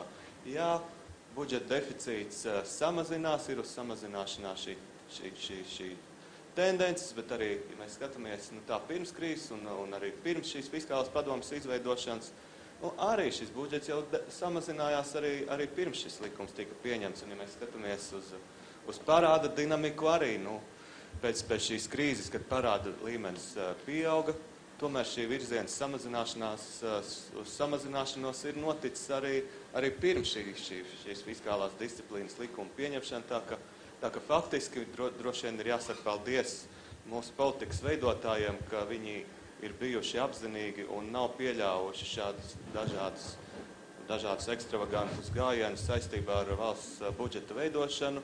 Un tādā ziņā skatoties šī fiskālās disciplīnas likuma pieņemšana līdz šim būtiskas izmaiņas šīs fiskālās politikas veidošanā nav faktiski radījusi. Bet vai tas nozīmē, ka šī atbilde uz arī jautājumu, ko Nils uzdeva, vai tad vispār bija jēga šim likumam? Mana atbilde ir, ka noteikti bija jēga, un nevis domājot tik daudz par šodien, bet īstenībā domājot par nākotni. Un to, kas mūs varētu sagaidīt nākotnē, es domāju, ka lai no centrālas bankas viedokļa mūsu galvenā, protams, uzmanība un mūsu galvenā rūpe fiskālā politikas jomā ir tas, lai šī fiskālā politika vienmēr būtu precikliska, lai mēs tērētu sliktajos laikos, bet pats galvenais, lai mēs spētu uzkrāt šajos labajos ekonomikas laikos, kad ekonomika attīstās samērā strauji, jo īstenībā šajos krīzes laikos visi vienmēr atcerās, ka fiskālā politika ir jābūt precikliskai, un krīzes laikos visi atcerās, kad ir valdības izdevumi jāpalielina, bet ar šo otru pusi, kad labajos laikos ir jāuzkrāj, būsim atklāti, un tas nav tikai Latvijā, daudzās valstīs šī otra precikliskās fiskālās politikas puse diezgan bieži aizmirstās, un tad paslīd tā kāja, un liekas, ka situācija ir tik laba, ka naudas budžetā ir tik daudz, ka var tērēt, un tieši pret šo situāciju tad galvenākārt šis likums ir rakstīts, lai novērstu tieši šo situāciju, un arī fiskālās padomas. Tas galvenais uzdevums būs brīdī, ja nu tiešām notiks tā, ka tiešām šī ekonomika Latvijā sāks attīstīties samērā strauji, un tad, visticamāk, tieši tad politikas veidotājiem radīsies šī vēlme to naudu, papildus naudu tērēt, un tieši tad mēs sagaidām, ka šis fiskālās disciplīnas likums tiešām parādīs to, kāpēc viņš tika izveidots, un mēs arī sagaidām arī, ka fiskālās padomes loma tieši tad būs ļoti redzama. Bet šobrīd, es teiktu, paldies Dievam, vai diemžēl, bet šobrīd mēs neesam šajā situācijā, ka Latvijas ekonomikai draudētu pārkaršana, un līdz ar to no vienas puses šis fiskālās disciplīnas likums varbūt nav tik spilgti redzams un nedarbojas tik pilnā apmērā, kādā viņš varētu darboties. No otras puses jautājums ir par fiskālās padomes lomu. Ja mēs domājam, kas tad ir šīs padomes loma, tad varētu būt vistuvākais salīdzinājums tieši ar šiem ugunsdzēsējiem, jo tieši tad, kad ekonomikā ir ugunsgrēks, tad mēs sagaidām, ka šī fiskālā padome palīdzēs šo ugunsgrēku apdzēst un nepieļaut šo ekonomikas pārkaršanu. Šobrīd, kad Latvijas ekonomikā, kā es teicu, pārkaršana nedraud, īsti nav skaidrs arī, ko šīs fiskālās padomes ekspertiem īsti darīt, jo tiešām tas nav tikai saistībā ar šo fiskālo padomu daudzām, teiksim, arī startautiskām institūcijām, kuras galvenais uzdevums ir rūpēties par šo krīžu nepieļaušanu. Tiešām ir šīs diezgan garlaicīga dzīve apstākļos, ka šīs krīzes īstenībā nav. Tad īsti rodas jautājums, ko tad īstenībā mēs te vispār darām. Bet izmantojot izdevību un to, ka tiešām šobrīd nav neviena acīm redzama krīze un ugunsgrēks, kas būtu jādzēš, tad es šodien piedāvātu apskatīt šo jautājumu un arī pašiem fiskālās padomas arī ekspertiem padomāt par šo jautājumu, vai tiešām šis mehānisms, kas ir iestrādāts likumā, ir tiešām tas labākais, kas varētu būt, un tiešām vai šie likumi, kas ir iestrādāti, šie noteikumi, kas ir iestrādāti likumā, vai tiešām tie mums ļaus laicīgi pamanīt ugunsgrēku, ja tāds izcelsies Latvijas ekonomikā nākotnē, un arī saulaicīgi nodzēst šo ugunsgrēku. Un pārfrāzējot tad šos jautājumus fiskālās politikas kontekstā, faktiski šis jautājums ir, vai tiešām šī fiskālās politikas veidošana, kas ir balstīta uz tiešām šo struktūrālā deficīta aprēķināšanu, vai tiešām tas ir labākais veids, kā mums šo fiskālo politiku veidot. Un uzreiz tad pateikšu arī savu viedokli, lai droši vien tad stimulētu debatu, ka man liekas, ka šis īstenībā ir, protams, labāk kā nekas. Tas ir liels solis uz priekšu salīdzinot ar to, kāda situācija bija tad, kad mums šī fiskālās disciplīnas likuma nebija. Tomēr, ja mēs domājam, vai tiešām tas ir labākais, kas varētu būt, man ir tādas aizdomas, ka tomēr nē, ka šis tomēr nav pats labākais, ko mēs būtu varējuši uztaisīt, un ņemot vērā to, ka šobrīd mums ekonomikā ir salīdzinoši mierīgi laiki, es domāju, ka šobrīd ir arī īstais brīdis domāt, vai mēs tiešām nevaram visu šo fiskālās disciplīnas politikas veidošanu uzlabot. Galvenā problēma, ko es redzu šajā struktūrālā deficīta balstītajā fiskālajā politikā, ir tāda, ka, protams, ja mēs skatāmies tīri no teorētiskā viedokļa, viņš ir perfekti pamatots, un nodrošina šo preciklisko fiskālo politiku, jo mēs balstamies uz tādu deficītu, no kuras šīs cikliskās svārstības ir izslēgtas laukā, tā ka teorētiski tas ir, protams, labākais, ko mēs varam fiskālajā politikā panākt. Tomēr, ja mēs skatāmies ne tikai uz šo teorētisko pamatojumu, bet mēs skatāmies, kāda praktiski tas tiek īstenots, tad faktiski tur jau mēs redzam diezgan acīm redzamas problēmas ir tajā, ka šis teorētiskais koncepts balstās uz diezgan daudziem tādiem abstraktiem principiem, kurus mēs dzīvē vispār nevaram novērot. Nepietiek ar to, ka mums ir jāspēj precīzi paredzēt IKP izaugsme, kas jau, kā mēs zinām, pats par sevi ir diezgan sarežģīta un diezgan neprecīza zinātne. Papildus tam mums ir nepieciešams pilnīgi precīzi noteikt, kāds ir mūsu potenciālā izaugsme, un vēl papildus tam mums ir precīzi jānosaka, kāda tad ir starpības ar šo potenciālo un faktisko IKP līmeni. Tā ka tas ir pietiekami daudz abstraktu šādu konceptu, un neizbēgami, ka rēķinot, cik tad ir šis mūsu potenciālā izaugsme un cik tad ir šī starpības starp potenciālo un faktisko izaugsmi, neizbēgami, ka katram cilvēkam, kas šo vingrinājumu veids, katram ir savs viedoklis. Un gala beigās mēs nonākam pie situācijas, kur pastāv diezgan plašas interpretācijas iespējas. Katram ir savs pamatojums, kāpēc viņa strukturālais deficīts ir tāds un ne šāds, un faktiski, kuram ir taisnība, to mēs nevaram precīzi pateikt, un nevarēsim visticamāk arī precīzi pateikt vēl daudzus gadus. Un tādā ziņā faktiski šis viss princips, kad mēs politiku veidojam uz teorētiski ļoti labi, bet praktiski grūti īstenojama koncepta, ir lielā mērā līdzīgs arī, un tāpēc es viņu arī izmantoju šai pamatinflācijām kā monetārās politikas mērķim, ko arī daudz centrālās bankas ir savulaik domājuši, ka šī kopējā inflācija ir diezgan svārstīga un nevienmēr atbilstoši parāda šīs tendences ekonomikā. Līdz ar to iespējams, ka vajadzētu šīs pārāk svārstīgās un cikliskās komponentes izņemt ārā no kopējā inflācijas rādītāju un tad, kā politikas mērķi, veidot šo pamatinflāciju. Tomēr, kāpēc tas netiek darīts? Lielā mērā tāpēc, ka tikko mēs sākam interpretēt un rēķināt, kāda tā pamatinflācija varētu būt, mēs atdaramies pret situāciju, ka mēs īsti nezinām, kas šajā pamatinflācijas rādītājā ir jāatstāj un kas ir jāņem ārā, un tā rezultātā arī tieši tāpat parādās diezgan plašs interpretācijas iespējas. Šie pamatinflācijas rādītāji ir pilnīgi dažādi atkarībā no tā, kas tur ir iekšā un kas ir izņemts ārā. Un, ja mēs mēģinātu saprast, kāda ir pamatinflācija kaut vai, piemēram, šobrīd Latvijā, tad redzam, ka balstoties uz dažādiem rādītājiem, pamatinflācija šobrīd varētu būt gan plus 1%, gan mīnus 0,7%, un kurš no šiem pamatinflācijas rādītājiem ir teorētiski pamatots, un jūs varat izmantot pilnīgi jebkuru no tiem un teikt, ka šī ir tieši šī īstā pamatinflācija.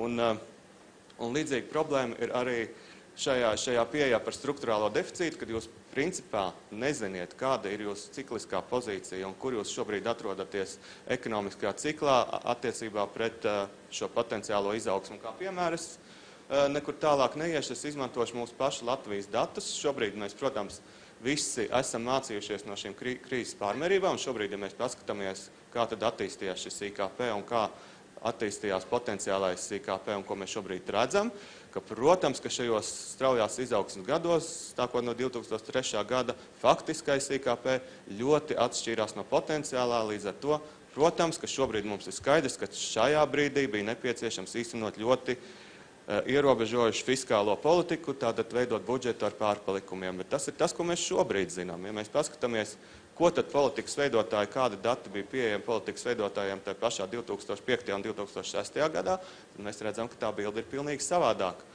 Balstoties uz tiem datiem, kas bija politikas veidotājiem pieejami 2005. un 2006. gadā, tas lielais secinājums bija nevis tāds, ka mēs šobrīd esam pārkaršanas stadijā, bet, ja jūs ticat šim potenciālajam IKP 2007. gadā, kurš ir balstīts uz vidējo IKP attīstību iepriekšējos gados, tad faktiski tā situācija ir tāda un tas stāsts veidojas tāds, ka faktiski mēs ilgu gadus esam attīstījušies zem potenciālā un šobrīd pēdējos gados mēs esam sasnieguši potenciālu un tieši šobrīd mēs beidzot esam sākuši dzīvot tā, kā mums sen jau bija jādzīvo. Un principā, balstoties uz šiem atšķirīgajiem novērojumiem par to, kur tad mēs atrodamies attiecībā pret mūsu potenciālu, arī veidojas šīs lielās atšķirības saistībā ar fiskālās politikas veidošanu. Ja mēs tiešām no pašreizējās situācijas skatāmies un saprotam, ka jā, mēs bijām diezgan virs potenciālā Tas nozīmē, ka mums bija jāveido diezgan lieli šie budžeta pārpalikumi. Savukārt, ja mēs pieņemam šo stāstu, kas bija 2007. gadā, ka šis IKP faktiski visu laiku ir zem potenciālā un tikai pēdējos gados pietuvās potenciālām, tad mēs redzam, ka faktiski šie faktiskie budžeta deficīti, kādi tika īstenoti, daudz neatšķirās no tiem, kādi būtu bijuši jāizteno saistībā ar šo potenciālā un faktiskā līmeņa aprēķiniem, kādi mums būtu bijuši 2007. gadā. Līdz ar to tas, ko es šeit mēģinu pateikt, ir tas, ka nākotni mēs nezinām, un faktiski pagātni mēs arī īsti nezinām, un mēs nezinām arī tagadni, balstoties uz šiem potenciāliem aprēķiniem, un tas ievērojami komplicē šo fiskālās politikas izveidošanu un arī izskaidrošanu sabiedrībām. Protams, ka šis 2007. gada piemērs ir tāds ļoti uzskatāms, un mēs varam teikt, ka, protams, ka bija jau jāzina politikas veidotājiem, ka šāda izaugsme nevar turpināties mūžīgi, un šādas izaugsmes parasti nekad mūžīgi nepastāv, un līdz ar to šiem politikas veidotājiem bija jau jāsaprot, ka tas nevar būt tā, ka šī izaugsme ir diezgan līdzvērtīga potenciāli. Viņam bija jāsaprot, ka mēs atrodamies stipri virs potenciāla. Jā, tā tas ir, bet arī domājot atkal par turpmāko un domājot par nākotni, visticamāk, ka mums šādas tik uzskatāmas epizodes vairāk neatkārtosies, kur būtu jau tik skaidri redzams, ka mēs attīstamies virs potenciāla. Visdrīzāk, ka turpmāk mums būs šī diskusija un debata par izaugsmi starp 3 vai 4%, līdz ar to nebūs šīs lielās starpības, kas ļaus mums uzskatāmi nonākt pie viena vai otra veida secinājumiem. Mums vienmēr būs jāmēģina saprast un uzminēt, kāds tad ir šis potenciālais līmenis, un es nedomāju, ka tas būs sevišķi vieglāk, kā tas ir bijis līdz šim. Šeit, ja mēs paskatāmies nākotnē un nākotnē plānoto šīs budžeta deficītus, mēs arī redzam tieši tādas pašas viedokļu atšķirības, kādas mēs redzējām 2007. gadā. Balstoties uz dažādiem pieņēmumiem par to, kur mēs atrodamies zem vai virs potenciāla, šobrīd arī sanāk, ka dažādām institūcijām, kas ar šo nodarbojas, ir dažādi pieņēmumi un dažāds redzējums par to, kur tad šī fiskālā politika Latvijā iet, un kas ir vēl svarīgāk, kādai viņai būtu jābūt arī nākotnē. Ja mēs paskatāmies saistībā ar 16. gadu, tad, piemēram, Eiropas komisijas vērtējums ir tāds, ka šī fiskālā politika būtu jāpadara stingrāka. Ja mēs skatāmies uz Latvijas valdības aprēķiniem, tad tas nozīmē, ka mēs komfortabli iekļaujamies šajā mērķī. Mēs pat varētu atļauties nedaudz ekspansīvāku monetāro politiku, bet tas, ko es gribu teikt, ka faktiski kuram no šiem viedokļiem ir taisnība. Līdzīgi kā iepriekšējā periodā mēs neuzzināsim vismaz vēl 5 gadus, un tieši šī, man liekas, ir galvenā vājākā vieta visam šim ietveram un visai šī politikas veidošanai, ir tas, ka mēs ne tikai nezinām nākotni, bet arī tas, ka mēs īstenībā nezinām pagātnē, vai mēs esam ievērojuši, vai mēs neesam ievērojuši šīs mūsu pašu nospraustos mērķus. Jūs paskaties, 2015. gadā mums ir diezgan liels viedokļu atšķirības arī par pagātni.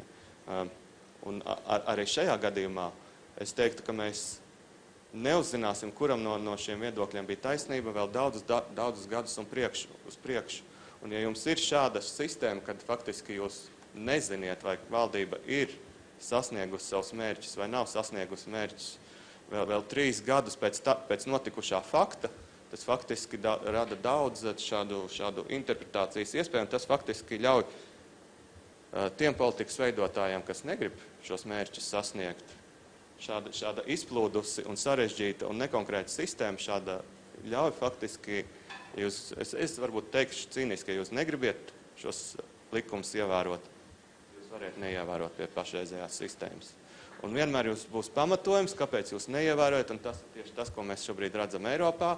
Tās valstis, kas negrib ievērot visus šos struktūrālā budžeta deficītus, viņiem vienmēr ir pamatoti argumenti, kāpēc viņi šos mērķus neievēro. Un komisija, protams, var rēķināt un teikt, ka viņu metode liecina par vienu, bet dalībvalstīm būs vienmēr argumenti, kas atbalstīs viņu viedokli, un faktiski tādam neitrālam novērotājam būs absolūti neiespējams saprast, kuram šeit ir taisnība Un tādos apstākļos, kad nav tiešām konkrēti definēta un visiem skaidri saprotama mērķa, es teiktu, ka šī teorētiski labi iecerētā sistēma nedarbojas. Un tas ir tas, ko mēs šobrīd redzam, ka faktiski tā vietā, lai šī budžeta disciplīna būtu stiprāka, mēs redzam, ka daudzās Eiropas valstīs īstenībā šī budžeta disciplīna ir tieši pretējā virzienā.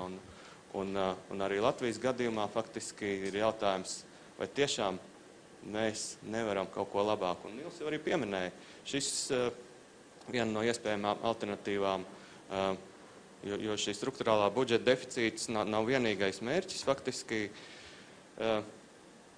Nils arī jautāja, vai mums apmierina šī sistēma, kad katru gadu budžeta deficīts tiek veidots balstoties uz IKP prognozēm. Es varu teikt pilnīgi droši, ka mūs šī situācija neapmierina pilnīgi un galīgi un nemaz neapmierina, jo viens no pretcikliskā budžeta veidošanas principiem ir tādiem, ka šiem budžeta izdevumiem nekādā veidā nav jābūt saistītiem ar tām konkrētā gada IKP prognozēm. Un viens veids, kā mēs varētu pilnīgi un galīgi nodalīt šī budžeta veidošanu no konkrētā šī gada prognozēm, būtu tieši pieminētās šie budžeta izdevumu griestu ieviešana. Un skatoties atkal no mūsu viedokļa, vai šāda fiskālā politika varētu ģenerēt preciklisku šo fiskālās politiku, un vai tiešām mēs šajos straujos izaugsmas gados būtu spējuši veidot budžetu ar pārpalikumu, tad jā, šobrīd izskatās, ka pat samērā vienkārši šis budžeta izdevumu limits būtu ģenerējis pietiekami lielus šo fiskālo pārpalikumu, un tādā veidā būtu palīdzējis mums izvairīties no šīs ekonomikas pārkaršanas 2006. un 2007. gadā. Un līdz ar to es teiktu, ka mums tiešām visiem kopā, un atkal reaģējot uz to, ko Nils teica, vai mums ir jāgaida, kad parādīsies politiskā griba, un tikai tad to mēs varēsim veikt. Es teiktu, nē, kāpēc mēs šodien vispār esam sanākuši, tikpat labi mēs varam par to sākt diskutēt arī šodien. Un es teiktu, kad skatoties uz Latvijas situāciju un vispār situāciju, kā viss attīstās Eiropā, es teiktu, ka šodien īstenībā ir pietiekami laba diena, lai mēs sāktu diskutēt par to, ka mums pašreizējā sistēma, kurā ir strukturālais deficīts kā galvenais mūsu politikas mērķis, būtu jāmaina uz sistēmu, kur mums būtu budžeta izdevuma mērķis, kā galvenais mērķis. Un tad mēs vienkārši veidot šo budžetu veidot ar skaidri noteiktiem jau budžeta izdevumu griestiem, un kāds tas IKP un kādi tie ieņēmumi būtu, kurā katrā gadā tādi viņi arī būtu. Un mēs izbeigtu šo vēl joprojām pastāvošo praksi, kad katru gadu mēs tiešām gaidām šeit IKP prognozes, un jo lielāks ir IKP prognozes, jo vairāk mēs domājam, ka mēs varam atļauties tērēt budžeta izdevumos, kas pilnīgi tā nav. Šis fiskālās disciplīnas likums jau tieši bija domāts, lai pārtrauktu šo praksi, ka mēs veidojam šos budžeta katru gadu, balstoties uz kārtējā gada IKP prognozēm, bet tas joprojām turpinās, un līdz ar to es teiktu, ka šī akcentu maiņa pārnesot no strukturālā budžeta deficīta uz izdevumiem, es domāju, ka beidzot ļautu mums šo panākt, ka budžets tiek veidots precikliski un nebalstoties uz katru gadu IKP prognozēm. Un tas īsumā man viss, tad par secinājumiem faktiski nerakstīju daudz, bet mēģināju visu apkopot šajā attēlā. Šobrīd izskatās, ka šis fiskālās disciplīnas likums, kāds viņš ir šobrīd, tiešām mēģina ļoti atbilst visiem šiem teorētiskajiem nosacījumiem, kādi mums ir saistībā ar šo fiskālās politikas veidošanu, bet tā rezultātā tas, ko mēs zaudējam, ir pilnīgi skaidrs un visai sabiedrībai saprotams budžeta mērķis. Un ilgtermiņā es domāju, ka tas, ka sabiedrība nesaprot šo strukturālo un ciklisko budžetu vispār saistībā ar reālo dzīvi, es domāju, ka arī tas mums traucēs tiešām īstenot šo preciklisko fiskālo politiku, jo politikas veidotājiem vienmēr būs motivācija šos abstraktos principus pārkāpt, jo sabiedrības spiediens un pieprasījums no sabiedrības nebūs nekāds, jo sabiedrība šos visus strukturālās un cikliskos jēdzienus nesaprot un droši vien nekad nesapratīs. Līdz ar to es teiktu, ka visi šie abstraktie principi būtu jānomaina uz vienu, visiem saprotamu un konkrētu budžeta izdevumu griestu mērķiem, kur visa sabiedrība tad varētu saprast un arī attiecīgi kontrolēt, vai tad šis mērķis katru gadu ir izpildīts vai nav izpildīts. Un nobeidzot arī par fiskālās padomas lomu, tad faktiski arī reaģējot uz to, ko Putris kungs teica, vai kāda tad ir jābūt padomas lomai, tieši tā. Es arī pilnīgi piekrītu, ka šī fiskālās padomas mandāts būtu ievērojami jāpaplašina, un tā vietā, lai padome koncentrētos tiešām uz šiem kokiem, 2 vai 3 kokiem, ko šobrīd faktiski fiskālās disciplīnas likums arī viņam liek darīt lielā mērā. Tātad rēķināt līdzi šo ciklisko komponentu, mēģināt saprast, kur ir tad šis strukturālais deficīts, kas faktiski lielā mērā ir diezgan abstrakta nodarbošanās ar, manuprāt, diezgan mazu pievienoto vērtību. Tad faktiski tā vietā, lai tiešām mēs esam spējuši šajā padomē savākt tiešām cilvēkus ar diezgan lielu potenciālu, un tad mēs viņu potenciāli vienkārši izmantojam lietām, kuras nav sevišķi praktiski izmantojams. Tā vietā es domāju, ka mums šo cilvēku potenciāls tiešām būtu jāizmanto šo visu ilgtermiņu fiskālo problēmu risināšanai, kurai mēs zinām objektīvu un subjektīvu apstākļu dēļ. Pašreizējiem politikas veidotājiem nav pietiekami resursi, lai tiešām analizētu pietiekami kvalitatīvi visus šos ilgtermiņu fiskālos jautājumus, kas ir saistīti gan ar nodokļu slogu, gan ar parādu ilgspēju, gan ar demogrāfijas ietekmi uz fiskālo ilgspēju. Visus šos jautājumus, domāju,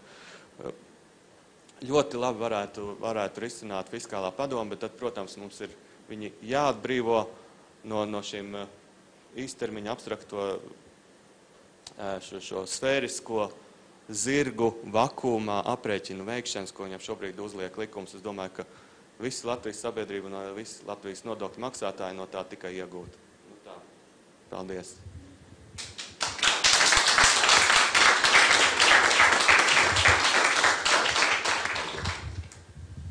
Thanks a lot indeed. I'm still thinking. Liels paldies, un es tagad domāju, kurš no šiem puišiem esmu es, kas ir bildē. Tagad, līdzīgi kā iepriekš, ir kāds ātrs jautājums Mārtiņam. Paldies par prezentācijām.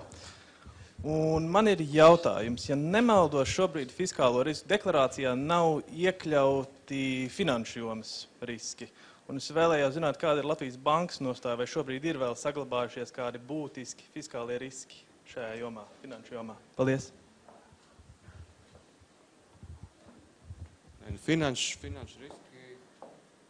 Finanšu riski, tāpat kā fiskālie riski, teorētiski viņi saglabājas vienmēr. Nekad mūžā finanšu sistēma nav strādājusi bez riskiem, jo finanšu sistēmas galvenais uzdevums arī ir šo risku adekvāta pārvaldība pēc būtības, bet ar konkrētu finanšu risku šobrīd uzraudzību nodarbojas Finanšu un Kapitāla tirgus komisija. Tā nav Latvijas bankas uzdevums. Līdz ar to par konkrētiem riskiem un kādiem tur būtu jābūt iekšā, es domāju, ka droši vien, ka labāk jautāt būtu Finanšu un Kapitāla tirgus komisijas cilvēkiem. Yeah, and then 2 hands came up basically simultaneously. So Divas rokas pacēlās, un mums būs tūlīt jākamais jautājums. Secinājums, nevis jautājums. Es pilnībā piekrītu Bītenā kunga teiktajām. Vēl vairāk, es gribētu piezīmēt, ka mana skatījumā šī īpatnība, kuru viņš atzīmēja fiskāla disciplīnas politika, nevis likuma, bet vispār konceptuālajā politika, šī problēma ir ģenetiska, un tā nav uzlabojuma atļaušas pieļaut. Vēl vairāk tas piemīt ne tikai fiskālās disciplīnas likumam, bet arī fiskālajiem kompaktam, uz kurā balstās patiesībā uz tās filozofijas mūsu likums.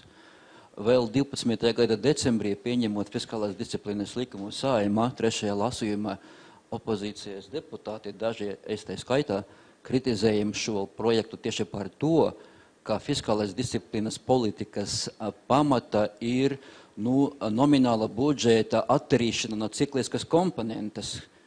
Un šī attīrīšana balstās uz 2 aprēķiniem, proti potenciāla IKP aprēķins un nominālās budžeta deficīta ienākumu un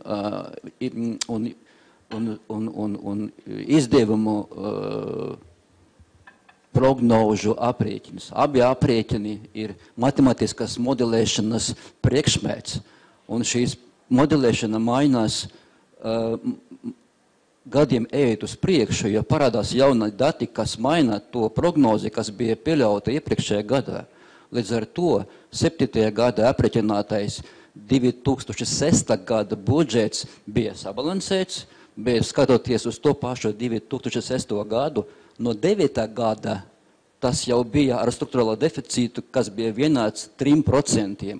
Tas nozīmē, ka šobrīd novērtējamais budžets būtu varbūt piemēram ar proficītu, bet pēc 5 gadus vēlāk, piemēram, tas jau būtu ar deficītu. Līdz ar to balstīties finanšu politiku, īpaši tādā nozīmē ļoti svarīga joma, kā fiskāla politika, tikai uz struktūrālu deficītu vienkārši nebūtu pareizi. Tas, kas ir pareizi akademiskajos aprēķinos, akademiskajos vērtējumos, viena lieta, cita lieta, to bāzt likumdošana, kas manā skatījumā ir ļūda, kuru mēs esam pieļāvuši, un tikai mēs, diemžēl, bet arī Eiropas Savienības dalībvalstis. Un tās vadība Eiropas komisija galvenokārt. Domāju, ka šī kļūda ir pamazām kļūt vēl skaidrākā un skaidrākā ar katru gadu, un mēs tiešām nonāksim pie tādām pamatnostādnēm fiskālā politika, kas ļautu mums šo kļūdu labot. Paldies!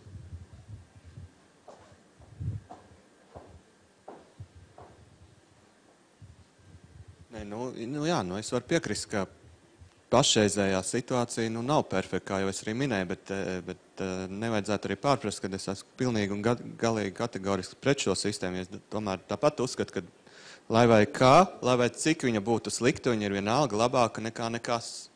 Un šobrīd mums ir šāda sistēma, jā, iespējams, ka nav perfekta, nav varbūt līdz galam pārdomāta, bet neviens jau mums neliedz šobrīd tad domāt, kā mēs šo varam uzlabot.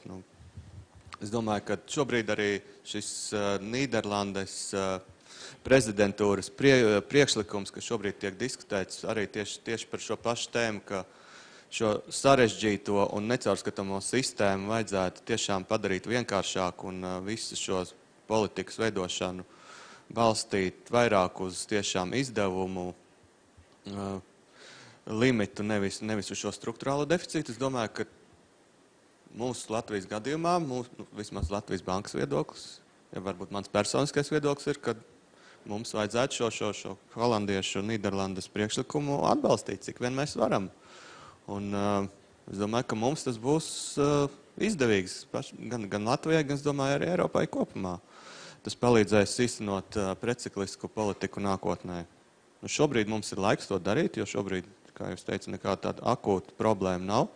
Šobrīd mēs varam vienkārši veltīt laiku un domāt, kā šo sistēmu uzlabot. Un tāpēc jau mēs arī šeit sēžam šodien, manuprāt.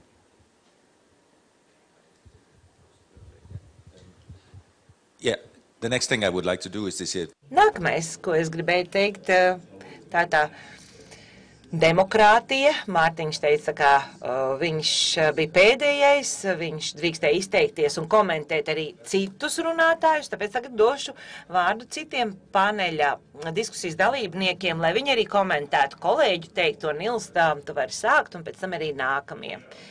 Patīk latviešu sabiedrības pieeja lietām. Tas, kas ārpusē tiek novērtēts kā spēks, mums nozīmē labāk kā nekas. Bet laba, protams, es domāju, ka viens no mūsu fiskālās politikas, teiksim, stingriem balstiem ir šādas atklātas diskusijas, kur mēs patiešām pievēršam uzmanību dažādiem jautājumiem. Faktiski, ja es savā prezentācijā mēģināju, tā tēlaini, ja mēs varam teikt, ka FDL ir uzbūvēta māja, manā prezentācijā es mēģināju teikt, ka vēl vajag palodes nokrāsot un māja ir 3 gados kaut kur nosēdusies un vajag aizpaktelēt kādas no plaisām. Tad Mārtiņš patiesībā teica, bet māja ir uzbūvēta uz sliktiem pamatiem. Protams, labi, ka tā ir māja, tas ir labāk kā nekas, bet varbūt pašlaik mēģināsim paskatīties, vai tie pamati ir labi. Ja mēs sāksim kustināt pamatus, es baidos, vismaz mums ir viens fiskālais risks, ka tā māja varētu sagrūt. Jo tātad mēs esam parakstījuši fiskālo kompaktu, kurš balstās uz strukturālo deficītu. Tas ir aizgūts no Vācu konstitūcijas, kur tas arī ir iestrādāts kā pamatprincips. Ja mēs tagad sakām, un es atceros arī kolēģis no bankas eiro ieviešanas sakarā rādot pirms krīzes laiku, kur teikt, nominālais bilance bija tāda, normāli, mazliet mīnus, bet paskaties, kādi strukturālā, un visiem atvērās acis un teica, kā mēs dzīvojam un nesaprotam, ka ir krīze. Tagad domas attīst tālāk un saka, jā, bet arī strukturālā bilance ir slikta, jo mēs jau nezinām, kāda viņa patiesībā ir un ir dažādas tur lietas. Pirms kustināt mājas pamatus, mēģināsim tomēr saprast, kā tie pamati ir izveidoti. Un gan stabilitātes izaugsmes pakts, gan FDL nerunā tikai par strukturālo bilanci. Pirmkārt, viņi nerunā par absolūto vērtību, bet par izmaiņām. Tas, kas ir fiscal effort, tas, cik strukturālo deficītu mēs vienā gadā uzlabojam vai samazinām pret iepriekšējo gadu. Kas jau noņem nost jautājumu par to, kāds ir līmenis, jo svarīgi, kā mēs mainamies. Un šeit valdības ietekme, vai viņi veids uzlabojumu, teiksim, vai nē, te daļa tiek atfiltrēts nost. Otrs, arī FDL-ā, mēs to mēdzam aizmirst, mums ir arī iekšā izdevuma pieauguma nosacījums. Tas nav tas, par ko es runāju. Runa ir par to, ka izdevumi nākamajā gadā pret iepriekšējo nedrīkst augt ātrāk kā potenciālais IKP. Protams, atkal ir potenciālais IKP, un jūs teiksiet, tāpat nelaime, bet tur viņš ir vidējots 10 gadu garumā. Tātad vidējais uz 10 gadiem atfiltrēt daļu no šīs nenoteiktības. Vēl viena lieta, ko varētu teikt, kā mēs noteiksim izdevumu griestus, kas būs tas kritērijs. Jo, ja mēs gribam ievērot preciklisku fiskālo politiku, mums tā kā būtu jāsaprot, vai mēs dzīvojam virs potenciālu vai zem potenciālu. Un ja mēs kritizējam, ka mēs neprotam noteikt potenciālo IKP, tad mēs tajā problēmā viņu nespējam atrisināt. Ja? Jo kā gan mēs ievērosim preciklisko? Tiklīdz mēs zināsim potenciālo IKP, no nomināli atņemt potenciālā izrēķināt izlaižu starpību un tur pareizināt ar elastības koeficientu un dabūt ciklisko bilanci, nav problēma. Problēma ir potenciālajā IKP. Bet ja mēs pateiksim, mēs nekad nezināsim, tad mēs arī nezināsim, vai mēs veidojam pro vai preciklisku fiskālo politiku. Mums tā kā ir jāsaprot, vai mēs dzīvojam konkrētā laika posmā virs vai zem. To, ka tas ir grūti aprēķināts, pilnīgi Mārtiņam piekrītu, tā tas ir. Un, protams, jebkāda konstrukcija nekad nebūs kā skaists skaņdarbs, kur mēs varam baudīt katru noti, kas ir harmonijā. Vienmēr likumdošanā būs dažādu problēmu, kompromisi tajos risinājumos, kādi viņi tiek atrasti. Bet es gribētu pateikt, ka fiskālā politika nav aptiekāra darbs, un mums nevajag uz aptiekas svara kausiem ar otro zīmi, ar precizitāti skatīties, kāds tad ir faktiski tas strukturālais deficīts, jo to patiešām grūti ir izdarīt. Mums būtu svarīgi saprast, vai mēs daudz maz dzīvojam virs vai zem potenciālu, un pašlaik, teiksim, tā nostādne ir, kad mēs esam mazliet virs vidējā, virs potenciālu. Un, ja mēs vaicājam, kāda ir fiskālā politika, viņa pašlaik ir neitrāla. Mēs apmēram to strukturālo deficītu arī uzturam nemainīgā līmenī. Un pat pārkalkulējot uz nominālu, arī mēs pie -1 uzturamies. Mēs ne sildam ekonomiku, ne arī teiksim, dzesējam. Kas atbilst arī ekonomistu iekšējai balsī, kad mēs esam kaut kur tuvu nullē ar mazliet pozitīvu ziņu. Es gribētu teikt, piekrītot Mārtiņa teiktajām problēmām, es neredzu labāku variantu, jo izdevums liekšņus mēs varam noteikt tad, ja mēs tik un tā zināsim, kāds ir tas mūsu strukturālais deficīts.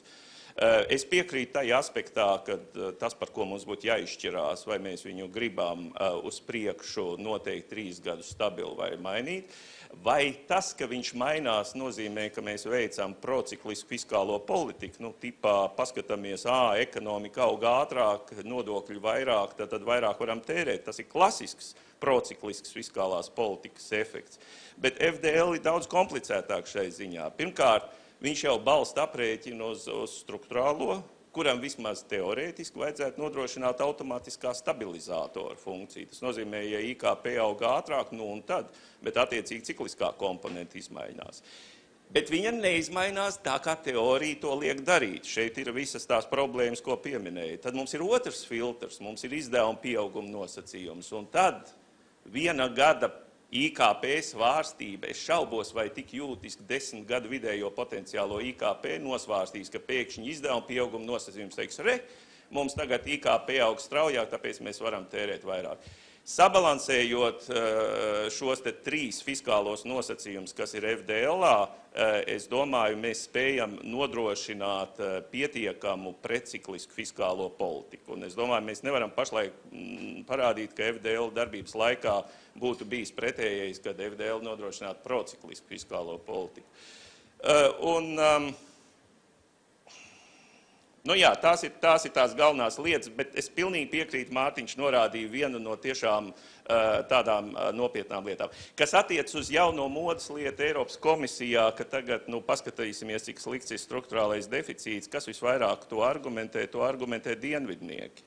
Jo viņiem tas ir neizdevīgi. Man ir ļoti lielas bažas, ka, ja mēs sāksim pie pamatiem ķerties klāt, tā māja var sabrukt, bet es pieļauju, ka vismaz dažu valstu politiskā skatījumā, kurai šī māja nepatīk, varētu arī būt tāda tendenci. Jo, ja mēs sāksim teikt, labi, tagad aizmirsīsim struktūrālo, pāriesim uz izdevumiem, es pieļauju, ka būs kaut kādi gadi, kad vairs neievēros ašos likums, jo teiks, redz, cik viņi slikti. Būvējam kaut ko jaunu. Vai tas Eiropas fiskālajai politikai dot labumu, tas ir. Un maģiskā frāze taisam lietas vienkārši. Ekonomikas politika pietiekami sarežģīta. Un vienkārši uztaisot, mēs nekad nevarēsim ievērot saprātīgu fiskālo politiku. Es atceros Saimā, kad FDL pirmajā lasījumā gāja, tur bija vienkārši likums. Apmēram, ja IKP aug straujāk tur par 3%, tad taisam pārpalikumu. Un ja mazāk, tad varam iet ar deficītu. Un to 3 uztaisam vidējo pa 10 gadiem. Un tad deputāti pamatot teica, mēs bijām baigā bedrē, un tagad mums ir jācieš, mēs nevaram izrāpties ārā, tāpēc, ka mēs ņemam vidējo. Vienkārši formulas nestrādā. Un tāpēc ar visiem trūkumiem, kas ir struktūrālajiem deficītam, tas ir labākais, kas ir, nevis labākais no nekā, ja pretējais ir tas, jo tā vai savādāk mums bez viņa iztikt nevar.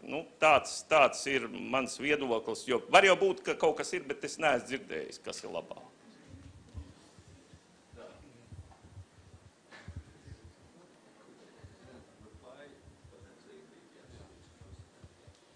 Jā, tad, Nīl, es tev pilnīgi piekrītu daudzos jautājumos, bet es tev nepiekrītu par to, ka vienkāršas lietas nestrādā.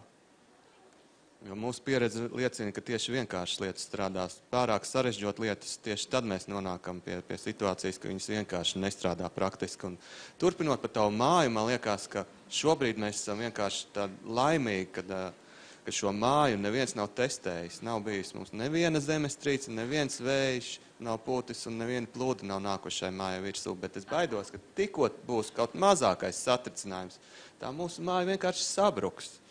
Ja mēs viņu nenostiprināsim, viņa sabruks viena iemesla dēļ.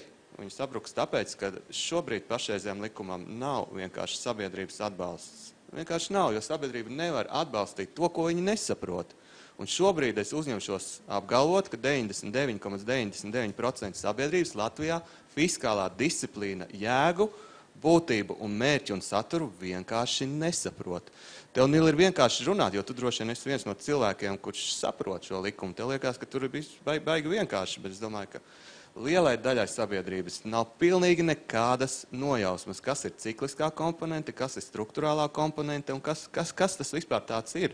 Un tajā brīdī, es arī saku, mēs esam bijuši laimīgi, mums šobrīd nav bijis neviens atklāti tiešām tāds populismu vilnis politikā. Bet skatoties, kas notiek Eiropā, es baidos, ka ja Latvijā rastos kā tiešām nopietnas populismu kustību šeit, tad šo populisma vilni mūsu vienkārši disciplīnas likums neizturētu. Jo tiešām cilvēkiem no vienas puses skaidros, ka mums vajadzīgs ir budžeta deficītu palielināt un budžetā vairāk naudas, lai palielinātu skolotājiem algas, lai palielinātu pensionāriem pensijas un maznodrošinātajiem palielinātu pabalstus, un pretējā nometnē būs cilvēki, kas skaidros, ka mēs to nevaram darīt, tāpēc, ka mums cikliskā komponenta neatļauj un mums strukturālais deficīts ir tāds, un mūsu potenciāls atrodas zem mūsu faktiskā. Es domāju, ka nenosargāsim mēs mūsu fiskālo disciplīnu balstoties uz šādiem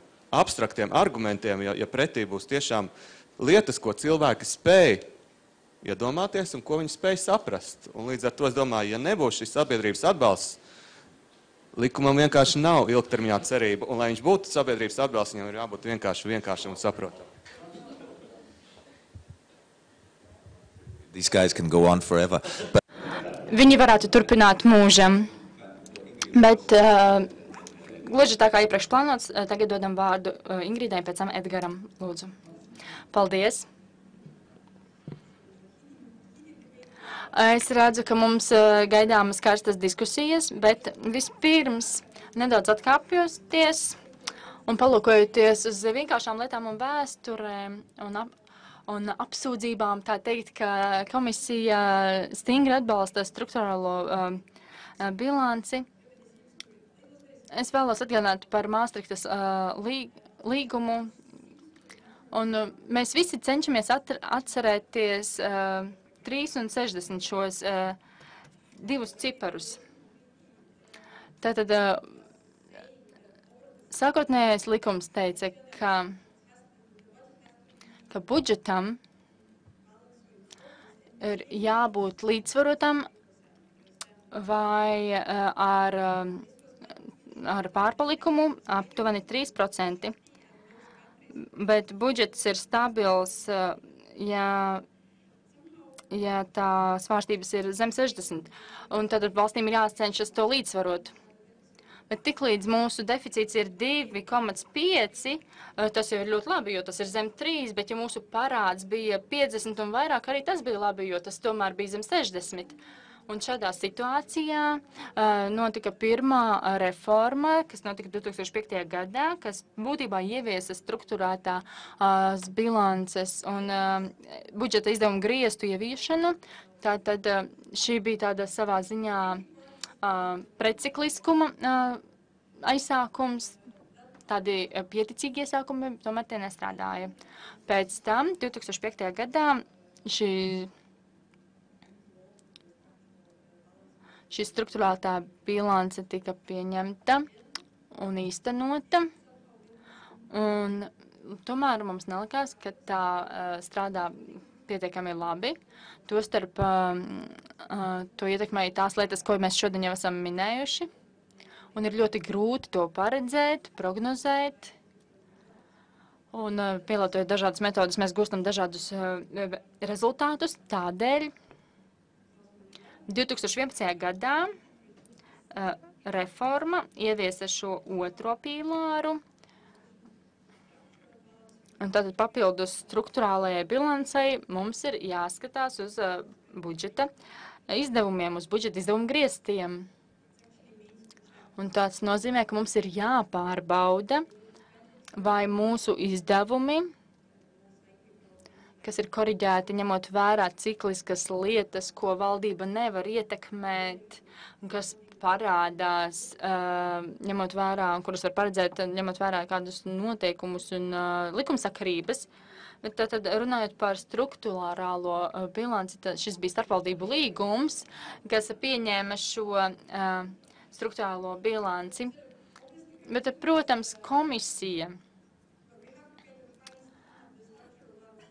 ar cerībām raugās uz šo struktūrālo bilances normu. Tomēr mēs saprotam, ka mums ir jāuzlūk abas šīs normas, jo jo Latvijas stabilitātes programmas novērtējums rāda tieši to pašu, jo mums ir jāraugās gan uz struktūrālo bilanci turpmākajos gados, gan uz budžeta izdevumu griestiem. Tātad struktūrālā bilance rādās visai jaukās krāsās, tomēr izdevumu bilancē mēs redzam, ka ir daudz lietu, kur Latvija gūst labumu no esošās situācijas, jo šobrīd procentu izdevumi ir diezgan zemi, un izaugsme arī ir diezgan pieticīga. Tas nozīmē, ka Latvijas deficīts izskatās jauki. Tātad struktūrālā bilance izskatās labāk nekā tā varētu būt patiesībā. Būtībā ir vēl viena ļoti svarīga lieta, kas jau tika minēta, ka mums ir ļoti labs likums, tomēr svarīgākais ir tas, lai to atbalstītu sabiedrība. Manuprāt, katru reizi, kad budžeta deficīts ir 0,1% apmērā, sabiedrība būtu jājautā, vai tas ir pieļaujams un kas par to maksās. Bet, ja mums ir pārpalikums budžetā 7,1% apmērā, sabiedrība vaicās, kādēļ mēs to naudu netērējam. Mums ir tik daudz lietu, kur šo naudu vajadzētu izlietot. Un, manuprāt, mums šeit jārunā par plašu izglītojošo darbību, kas būtu jāuzsāk. Un mums ir jāaudzina savu sabiedrību, un tas ir ļoti svarīgi. Ja jums bija kāds komentārs, Mr. Putra, tad tagad došu vārdu jums, un pēc tam pāriesim pie auditorijas jautājumiem. Bet, diemžēl, mums sāk jau pietrūkt laika pamazām. Būsim īsi, lūdzu. Sarežģītajām lietām Bitāna kungs pieskārās ļoti daudziem tādiem sarežģītiem terminiem. Tomēr es vēlos atgādināt, ka jebkurai sarežģītai lietai ir vienkārši izskaidrojums. Nevēlt arī šobrīd Latvijas Radio 1 ir sācis tāda kā vakarpusē raidīt ziņas, kas saucās vieglās ziņas, un es pieļauju, ka varbūt, ja tas neizdodas Nilam ar ļoti sarežģītiem terminiem, tad iespējams ir cilvēki, kas var izskaidrot to. Tomēr līdzinējā budžeta plānošanas politika, fiskālā politika, es domāju, ka ir bijusi šī gada, teiksim, budžeta izpilde, kas uz doto brīdi ir, es domāju, ir pierādījums tad, kad mēs esam tomēr virzījušies pareizā virzienā. Budžets šobrīd pildās. Budžetam ir nedaudz arī pozīcijās, kur ir pārpildi, varbūt dažas pozīcijas, kur ir netik liela izpildi, tomēr kopbudžets pildās, un tas jau vien nozīmē to, ka mēs esam uz to pareizo ceļu. Tomēr nevelti bija prezentācija par to, ka ir dienvidu valstis, kas šo fiskālo disciplīnu neievēro. Mēs pie šīm dienvidu valstīm nepiedaram, tomēr mēs esam valsts, kas tomēr ir ziemeļnieku. Es ceru, ka mēs esam ziemeļnieki, un mēs tomēr esam diezgan konservatīvi un skatāmies uz lietām patiesi, kā tas ir. Un tomēr tas pamat uzstādījums mums līdz šim ir bijis, mēs tomēr tērējam, cik mēs nopelnām. Jā, šobrīd ir deficīts 1%, un arī nākošajā gadā plānojās 1%. Tomēr tas ir normas robežās. Mēs tomēr esam viena no tām valstīm, kas netērē 5-6% deficītu. Teiksim, tādā ziņā, protams, nevaram izslēgt, ka nākotnē var parādīties kādi populisti, un tās vajadzības vienmēr mums, teiksim, būs vairāk nekā mums ir iespējas. Tomēr ekonomika aug, un tās ir labas ziņas. Mēs joprojām esam viena no straujāk augošajām ekonomikām Eiropas Savienībā. We have a little bit more time, and therefore... Vēl ir nedaudz laika, un tāpēc es ļaušu uzdot divus īsus jautājumus. Es centīšos īsi. Pirmais, Aleksandrs Cipilovs, Tallinas Tehniskās universitātes doktorants. Sākšu ar disklaimeru, es neesmu eksperts fiskālās politikas jomā. Viena lieta, ko es pamanu bieži sarunās par valsts tēriņiem, ir tāda problēma, ka mēs nesadalām tēriņus vienkārši patēriņā un investīcijās. Un, manuprāt, tā ir liela problēma. Ja mēs paskatāmies uz to, kas notiek Latvijā un kas notiek Eiropā un kas notiek pasaulē, šodien ir tieši tā diena, kad OECD publicēja to Global Economic Outlook ziņojumu, kur ir precīzi pateikts, ka pasaule ir cieši no ļoti zemes izaugsmes, un tam ir nepieciešams investīcijas. Un viņi argumentē, ka pēc būtības mums ir jāskatās arī uz to, ka kā valsts var izmantot fiskālo politiku, lai veicinātu investīcijas, lai uzlabotu izaugsmi. Un attiecīgi arī pie šī jautājuma klāt ir tas, ka mēs dzīvojam laikā, kad ir vēsturiski zemāks kredīt likmes, aizdomu likmes. Un valsts pēc idejas var aizņemties diezgan tā, pamatīgi tagad, lai investētu infrastruktūrā, izglītībā, zinātnē un tā tālāk. Vēl jo īpaši ņemot vērā to, ka stabilitātes un izaugsmes pakts atļauj izņēmumus tieši tādiem tēriņiem investīcijām, kad viņi vērtē to excessive deficit procedure ietvaros. Tad jautājums ir tieši par to, vai mēs tagad varam atļauties investēt uz deficīta rēķina. Paldies!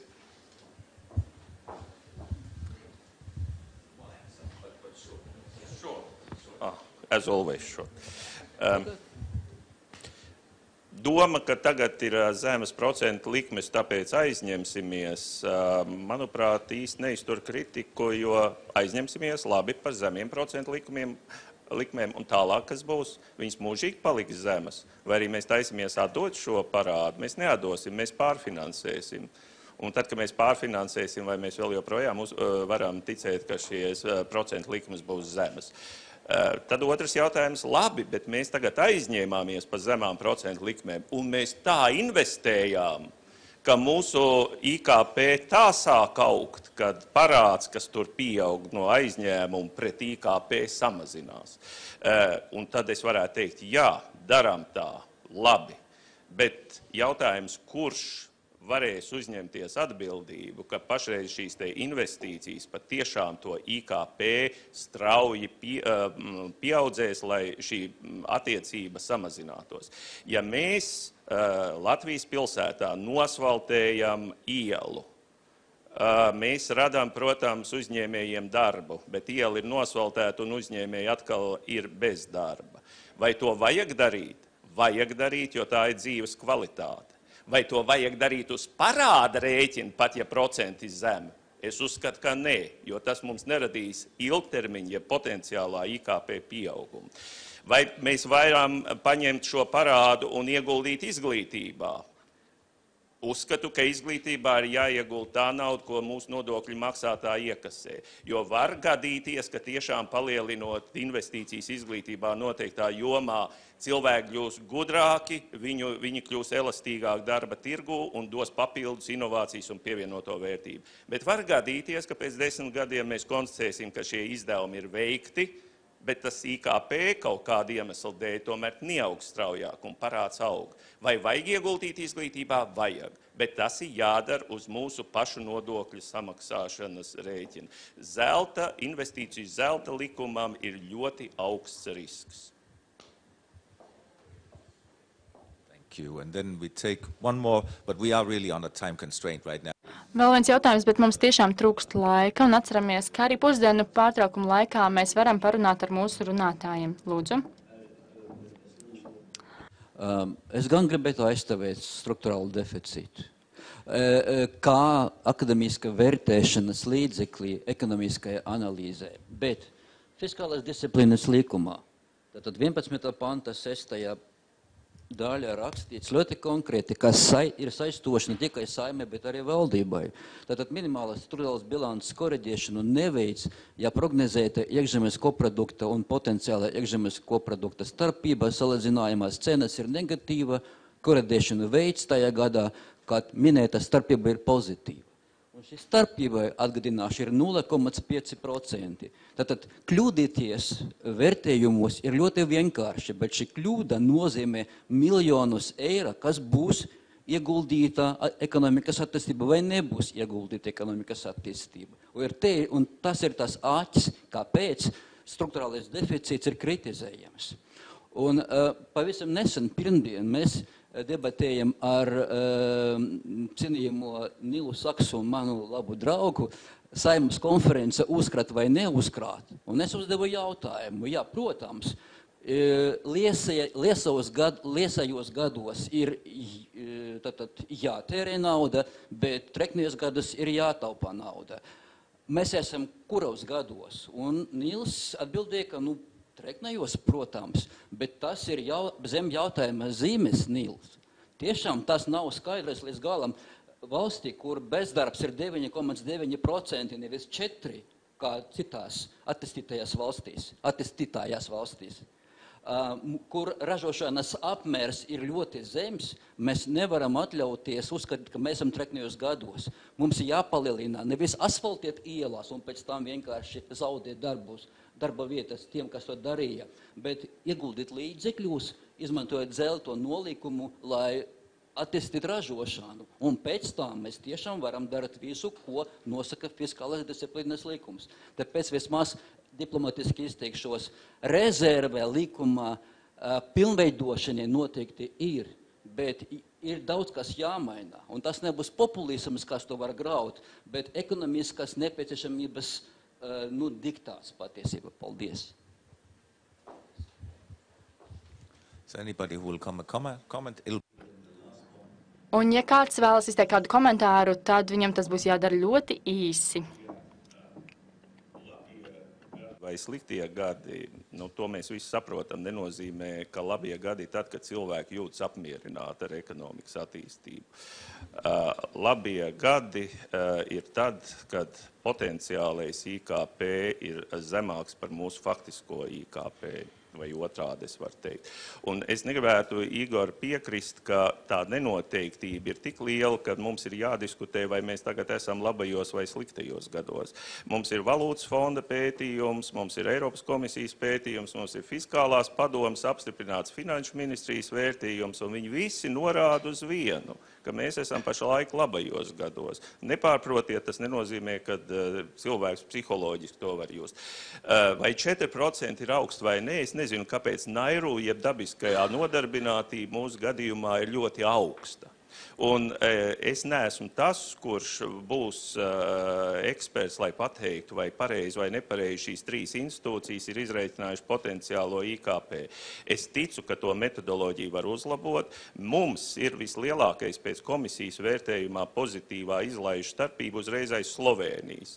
Slovēnija rauda krokodīļa asaras par to, kādi šie nosacījumi ir. Tur sāk skatīties, un iespējams, ka mūsu lielā krīze, kas ir bijusi, viņa visos aprēķinos dod zināmu ekonomiski neloģisku efektu.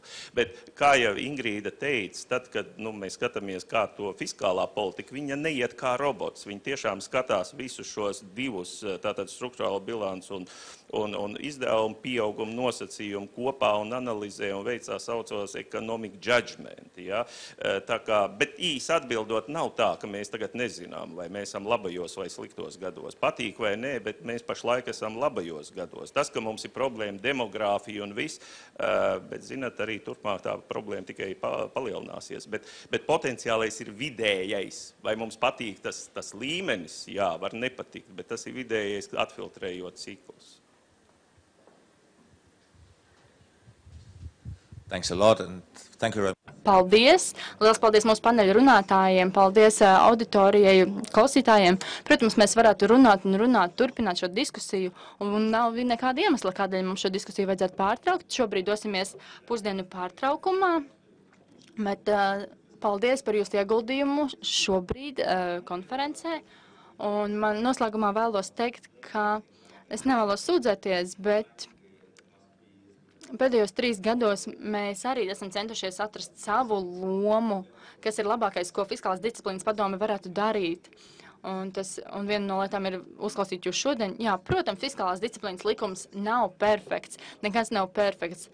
Bet vai mēs to varam uzlabot? Visdrīzāk, un jau šodien mēs dzirdējām vairākas iespējamās versijas, kā to izdarīt vēlreiz. Paldies par jūsu dalību konferencē.